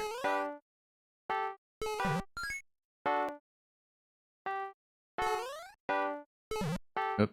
And then ice momentum here is always going to be a pain point. And yeah, I'm definitely planning to download tons of stuff, especially because, you know, you can actually look into maker mode and... Anyway. I do know this song. I'm trying to remember the title. I think it's like a... I want to say like a groovy kind of love.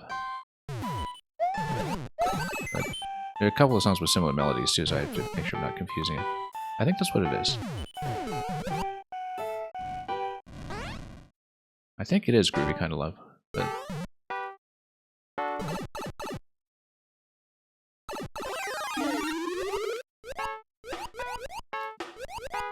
I have a pretty good musical memory for melodies and harmonies, but not titles. There's a lot of stuff that I always have trouble remembering by name.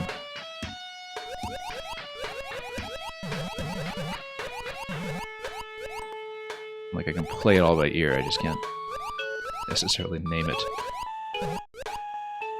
off the top of my head. But anyway, a bit of a groovy arrangement here, as we can see, with this Super Mario Land skin that we have going. And down we go.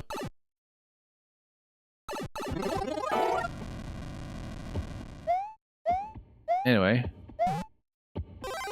that's going to be flagpole right here, and once again with Daisy.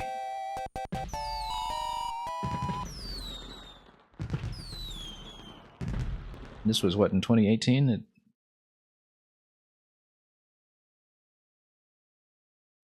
occurs to me that it would have been past perhaps the point of the Smash Ultimate being released. I'm trying to remember when the Daisy amiibo would have been released alongside that. There were other Daisy amiibos too, possibly prior to. Okay, no, September 2018. That's prior to Smash Ultimate, but I think maybe there was a separate Mario line at that point. And of course, I think this maker already probably just unlocked everything in-game as well. We've seen so many costumes. But yeah, he definitely got the Daisy costume at some point with the finales with the last few that we've been seeing. I couldn't remember when the Daisy amiibo was introduced, either through the Mario or the Smash line. But here's King Boo Cafe. Yeah, this has been a nice, easygoing set to work through.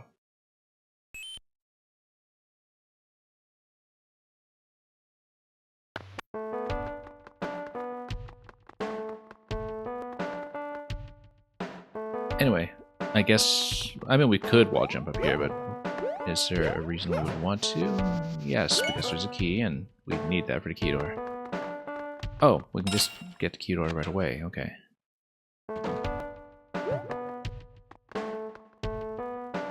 And then we basically have the same track here, except without, oops, a mushroom to work with. There's, or a P-switch.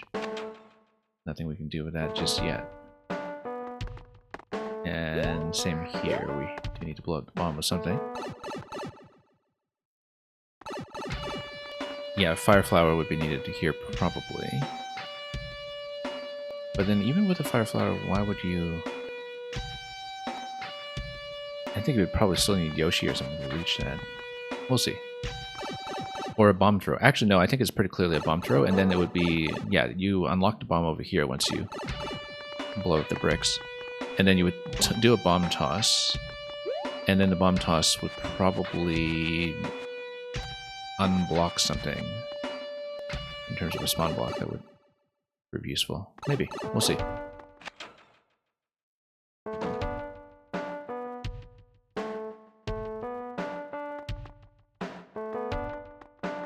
And, yeah, let's see here. Oh, you're telling me what the date was for the Daisy amiibo release. I see. Yeah. Yeah, I was pretty clear that this was unlocked in-game here in this level. Oh, not in this level, but in the other ones we've seen. But anyway, 12th of April, 2019. Poor Daisy. Odd to think that the Smash Amiibo line, as of last month, is now in fact complete. The addition of Sora. I still haven't played as I actually haven't really touched Smash Ultimate since the... I want to say the Pyra Mythra patch. Ah, okay.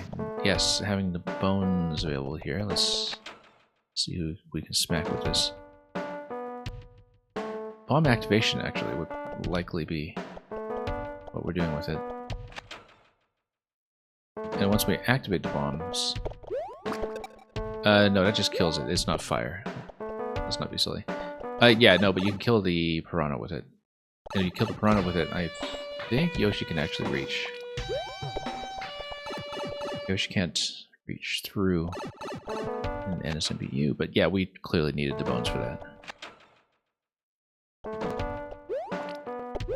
An uncommon circumstance that the bone spit is actually useful in a specific way.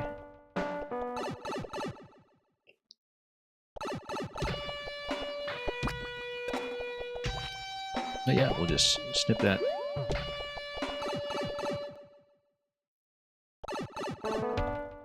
And then...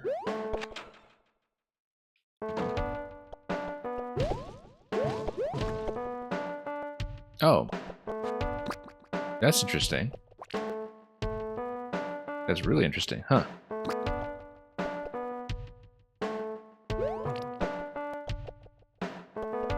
Wow, okay, that was surprising. Hang on just a moment. Yeah, okay, well, we need to drop this so we have a platform to stand on. But it's not quite far over enough.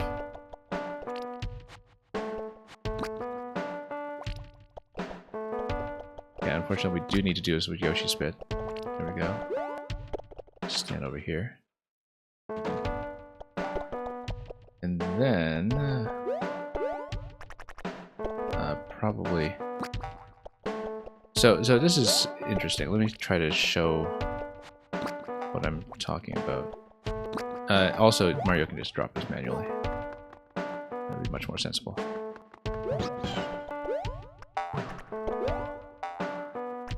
So...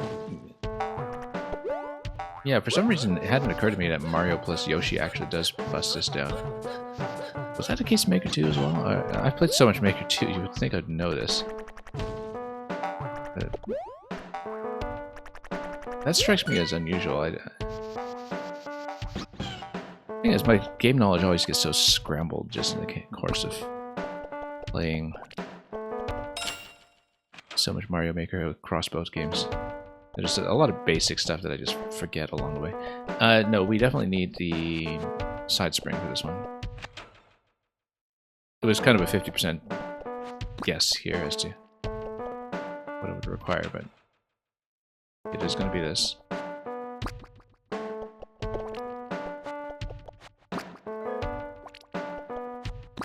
Yeah, the wall deflection is always a huge annoyance. Okay, make a 1. And then that allows me to grab fire for the bombs, and then so we just do this maze. And it's quite a reach, though, with the crouch and tongue from Yoshi.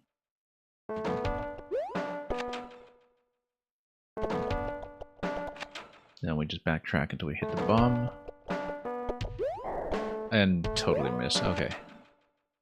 Getting too clever here. Alright, let's drop this. Make it back.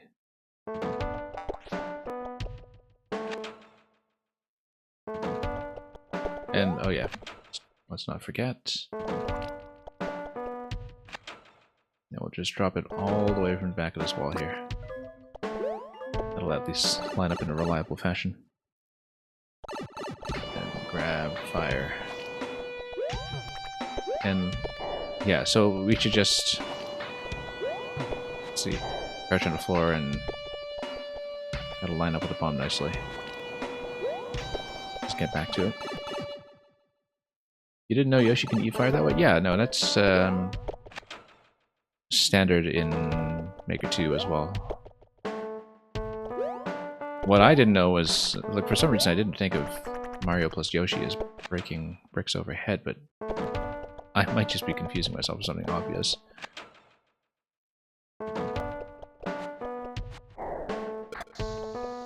Because there are a lot of things in Maker 1 that make me go, wait, does it really work that way? And then sometimes it's because it's different in Maker 2, and sometimes it's not. Sometimes I'm just forgetting something that actually is totally standard.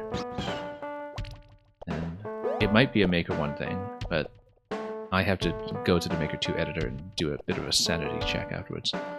Anyway, P-switch. We had the P-switch, I feel like we... well, we'll take it through with us. I don't remember where we want to take it, but... Was it through the initial door? I don't think it was, although... Let's check here quickly. Yes, it is a P door. And I don't even remember what this Boo Gate here was all about, but that's okay, we'll hit the P-switch. And... You'll take a look and tell me the result? Yeah, thank you. Now, what's this? More keys? And then Yoshi will drop over to this side, and we'll lose him, but that's kind of expected, because... Yeah, then we drop in. Guess we can't enter this, but...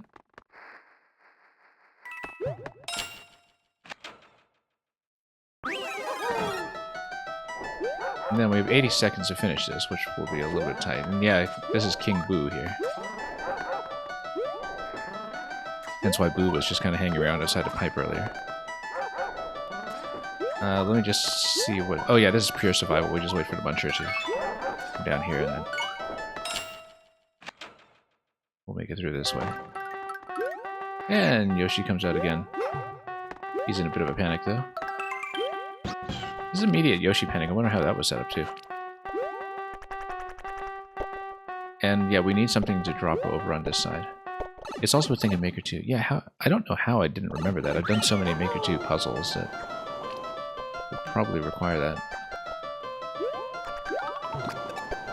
Anyway, we need to grab fire here and bomb this.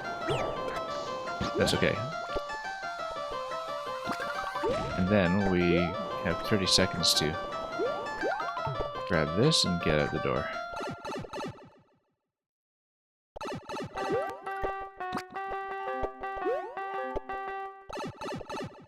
Yeah, I don't know how I forgot that.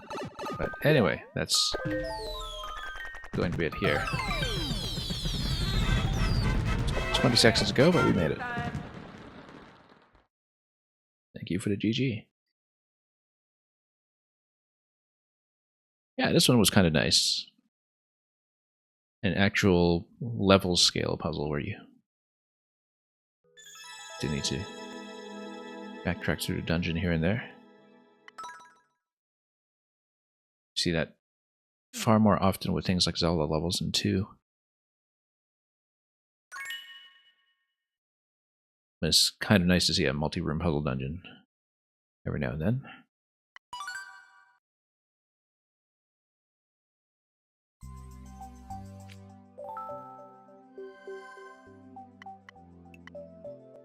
And yeah, Bro was really grinding out some of these records. Here's MK8's Course World Remix.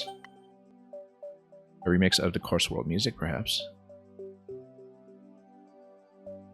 Or maybe of MK8's own profile himself, because I mean, definitely we recognize the Samus gunship ending from the Metroid level previously, so it might just be another level that's also a reference to many of the previous creations, which is something that we've already seen once in a different form with... Which one was it? Mario Maker Course DLC, but that's much earlier and just much more material to work with at this point, so... It's the kind of thing that, if this is the concept that I think it is sort of satisfying to witness when you're just playing through a profile, bottom to top.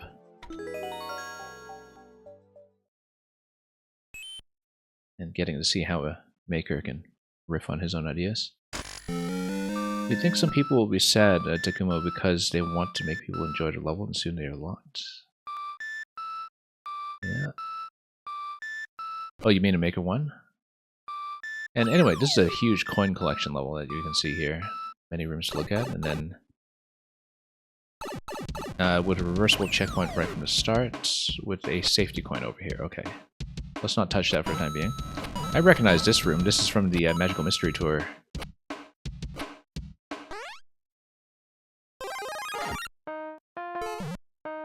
And yeah, this was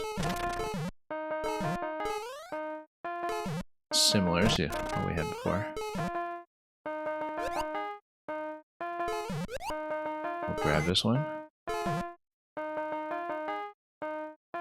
Yeah, you love the amiibo ideas. Yeah, this is a maker who we've definitely come to understand kind of specializes in them. I've been hoping to show off more amiibo-centric content like this as well, and with a lot of the makers I'd shown off in Maker 1 so far, we hadn't really seen that much of it. Yeah, this room we recognize, of course, from the previous Mario Maker mashup. And so yeah, this actually really is just a mashup of the Maker's previous levels, which is kind of fun to see now that we're in a position to properly appreciate it. And that's why you upload your Maker 2 levels to Open Course World, yeah. To Prashad Visser, I understand that Open Course World was kind of developed with the Ryujinx emulator in mind, but I kind of wonder with the pending legal case against a Yuzu emulator from Nintendo, whether that would maybe be a long-term threat.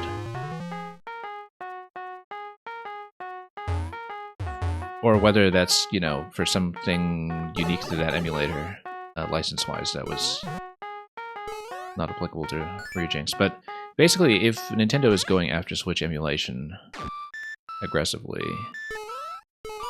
then maybe stuff like Open Course World isn't as durable a solution as we might hope.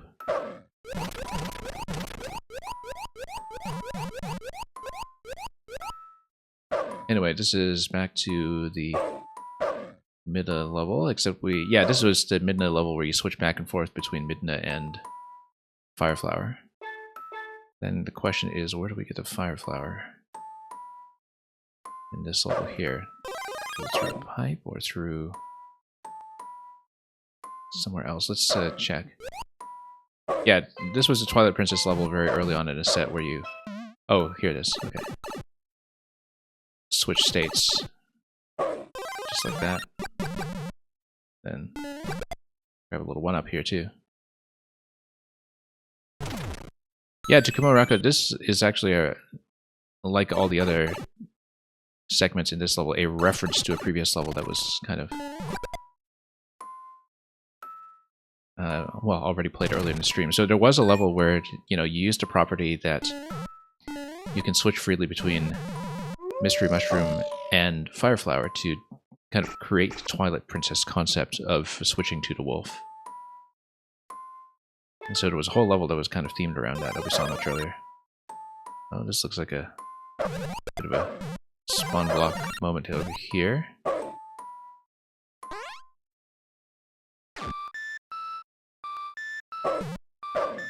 Yeah, we'll grab the repeatable checkpoint at some point, but let's grab as many coins as we can. And this is Mission Impossible once again. Like I was saying, oh, and we lost this already. Maybe we should have gotten back to checkpoint just for safety before we do this. Let's do that. And yeah, there's a little coin indication here. Just in case. But yeah, no Mystery Mushroom this time around, obviously, but... Which is unfortunate because... Oh, we'll need to take some damage here, perhaps. Except I can't. Oh, yes we can. That's what that's for. Whoops! I was just trying to grab the coin, I just completely overshot. Yeah, so this maker came to my attention entirely because this was the maker of the Mission Impossible level. Like, that's the reason I Let's go. Okie dokie. wanted to check this profile out. And yeah, we actually should push through this guy then. Just grab the coin. And so you basically see the Mission Impossible level in miniature here in the single room. Just kind of capturing that concept. Is the flag a Midness Lament reference? Yes, in this room. If you're talking about the melody in this room, it is definitely a Midness melody. And yeah, well spotted. That was definitely correct. Anyway, here's this level that we saw much earlier, the Boo Hotel, the Boo Cafe level that we just played before this one. And yeah, the pipe stacking kind of spits you through to here. So we have 3 more coins plus 1 safety coin. We've done these rooms, but there's more on this side. I'm impressed with how much this managed to cram into one place. But yeah, so we've seen all of these. Let me see what else we have not looked at. We have not entered these doors, I think. Yes. Now, in spite of the fact that this is not a water level, this managed to fit in the water level we saw earlier using flight to simulate that concept, which is very neat. Complete with a daisy ending.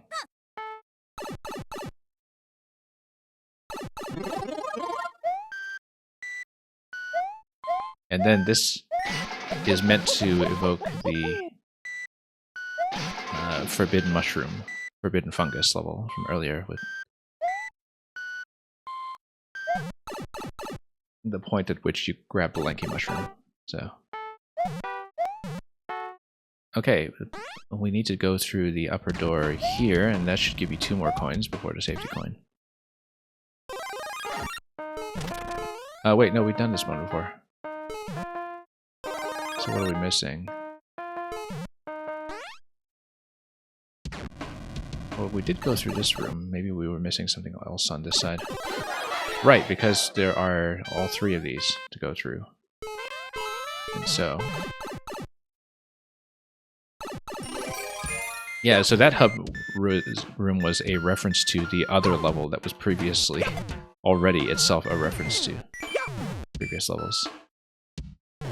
So, kind of a second order meta MK8 going on there.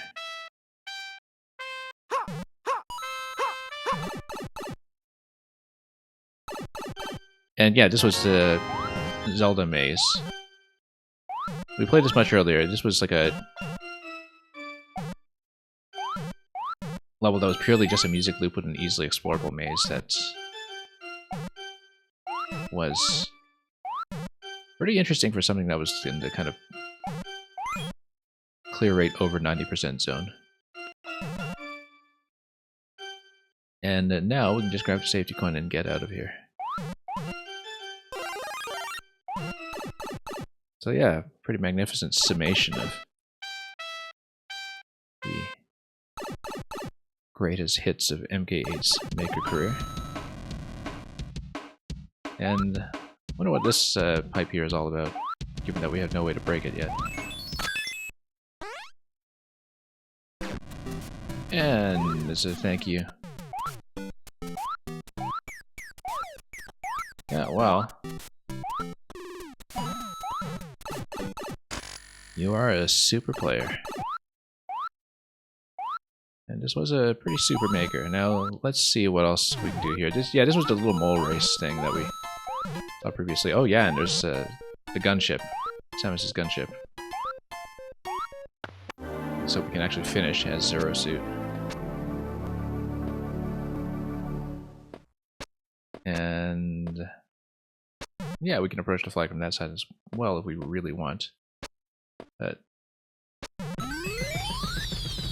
that'll do.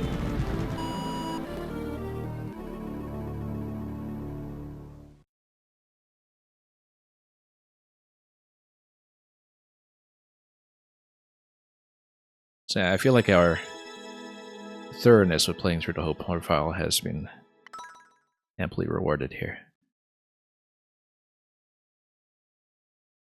Yeah, because there was a previous Metroid level that also ended with that Samus gunship pixel art. So that too was also a reference to a previous creation. And yeah, I felt like this was, I mean, it felt like a summation of the profile leading up to this point here in December 2018, but it was not the final upload. We see one last kick at a can over here in Mission Impossible Prologue, which, I mean, I'd played the original Mission Impossible level, but I don't think I'd seen this one before. And so we'll see how it relates, but probably just a little bit of a victory lap for, you know, this 3 million plays level over here. So yeah, we saw a lot over here. All over the place. The Twilight Castle was the Midna / Fireflower level that I was talking about earlier on. And so, almost everything was represented in some fashion. But let's see Mission Impossible Prologue, and that'll be the last one on this profile.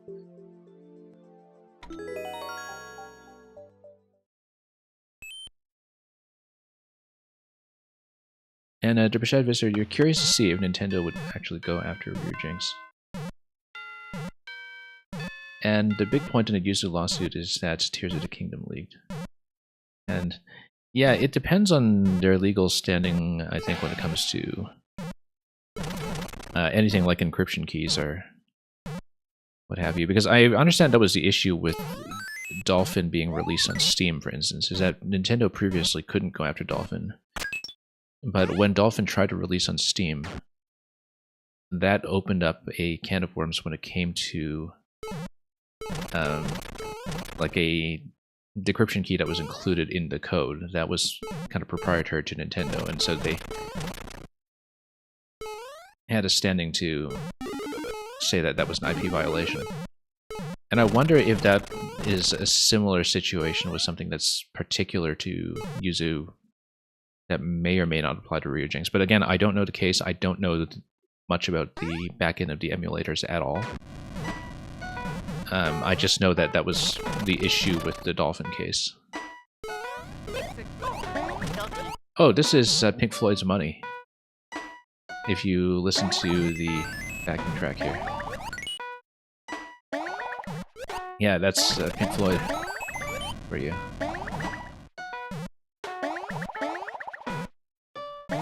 One of the more metrically interesting pieces of prog rock up there. And of course, yeah, and thematically it makes sense that, you know, we're breaking in here and going for the money, right? Hence Pink Floyd. Oh, whoops. Let's redo this. The drum beat actually throws us off slightly because the whole thing about Pink Floyd's Money is that is in complex meter. I think it's in 7/8. Anyway. Alarms have gone off, the guard chomp is in action, and then we're back into Mission Impossible with a squad. Kind of breaking in here. Yeah, so this skin I'm pretty sure is from Mario and Luigi Paper Jam, which was Mario and Luigi 5 on the 3DS. And which I understand was maybe kind of a bomb or something, but the, you know, Alpha Dream, the studio behind it, did go under before the 3DS era was over. Oh, okay, let's dodge some of this. This is survival timer, you can tell by the track leading to the bomb.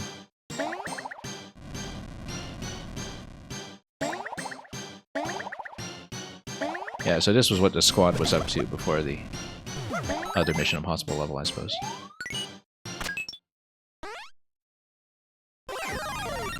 And this might just lead us up to the flag. Let's try not to lose this. So yeah, it's not just a victory lap to the flag, you do in fact need to dodge here and there. Whoop, so much for that.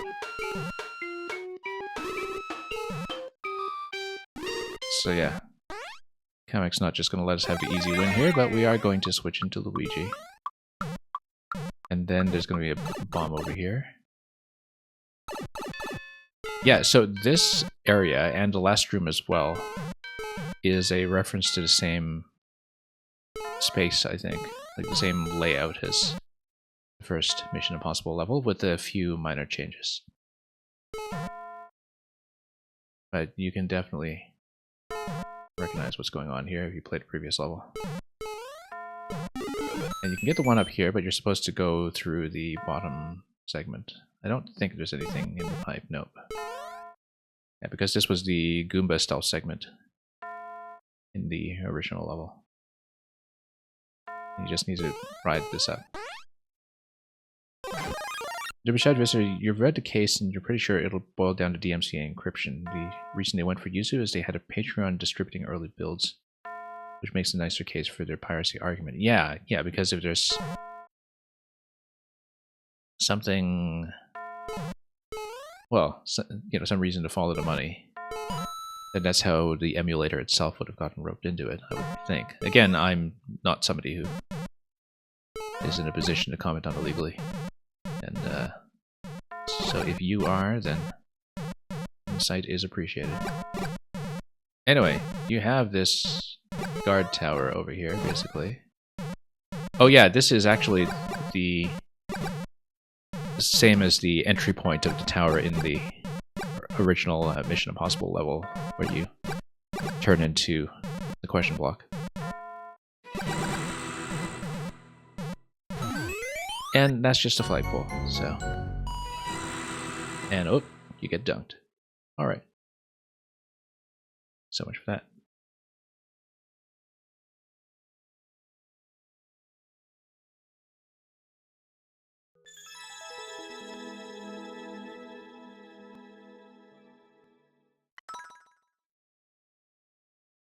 Alright.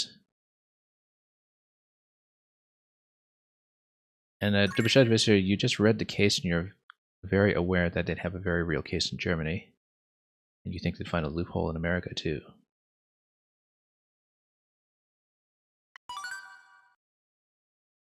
Yeah, it'll be interesting to see how that develops, for sure. But I would assume that, you know, the open course world people and others who are connected to emulator-dependent services would be watching that very closely.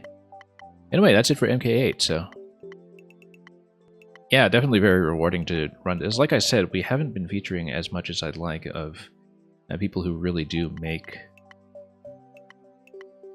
a lot of levels that heavily use the Mystery Mushroom costumes in a thematic way, in spite of the fact that there's a big part of Mario Maker 1 that just hasn't been as much of a part of our coverage, so it was kind of nice to see a profile this consistently strong that also made use of that, and was also clearly in love with music loops, and probably impressed quite a few people that way. And again, you know, the reason I caught onto this profile in the first place is because, like, this is, I think, the second most popular level of all time. I don't remember what was first, but it's easy to find. But definitely, you know, one of those levels that everybody remembers if you've played it. And so it was kind of imperative to see what else was going on here, and I think this was just a very amply rewarding and rather easygoing experience. Now, I think we're late enough in the stream that at this point it doesn't really make sense for me to put an additional maker in today, because we usually run to about the 4-hour mark regardless. Because I was kind of keeping an eye on this and thinking, okay, is there a short profile that I can maybe add to the stack today? And I think maybe it's better if I don't. Although I'm definitely feeling a bit of the time pressure to, you know, cram in as much Maker 1 as I can, given that we just have a month and a week remaining. So, yeah, Takuma Rako, thanks for joining me. If you are grabbing some food, you might come back to a different stream, because I'll probably be sending off a raid in just a moment. And Bashad Visser, you're saying emulation itself will probably be fine. Yeah, I feel like these cases often are pretty specific to the target that is having its pantsuit off, and that the precedent isn't necessarily going to be far-reaching to emulation generally, which has lasted as long as it has for a reason. But yeah, definitely a bit of an unwanted complication, I think, for people who are running the emulators heavily. So yeah, we'll cut off here today. Very good set today from both MK8 and finishing off the last bit of Manchofu, getting into some of the really notable levels there as well. So just a solid day of Maker 1.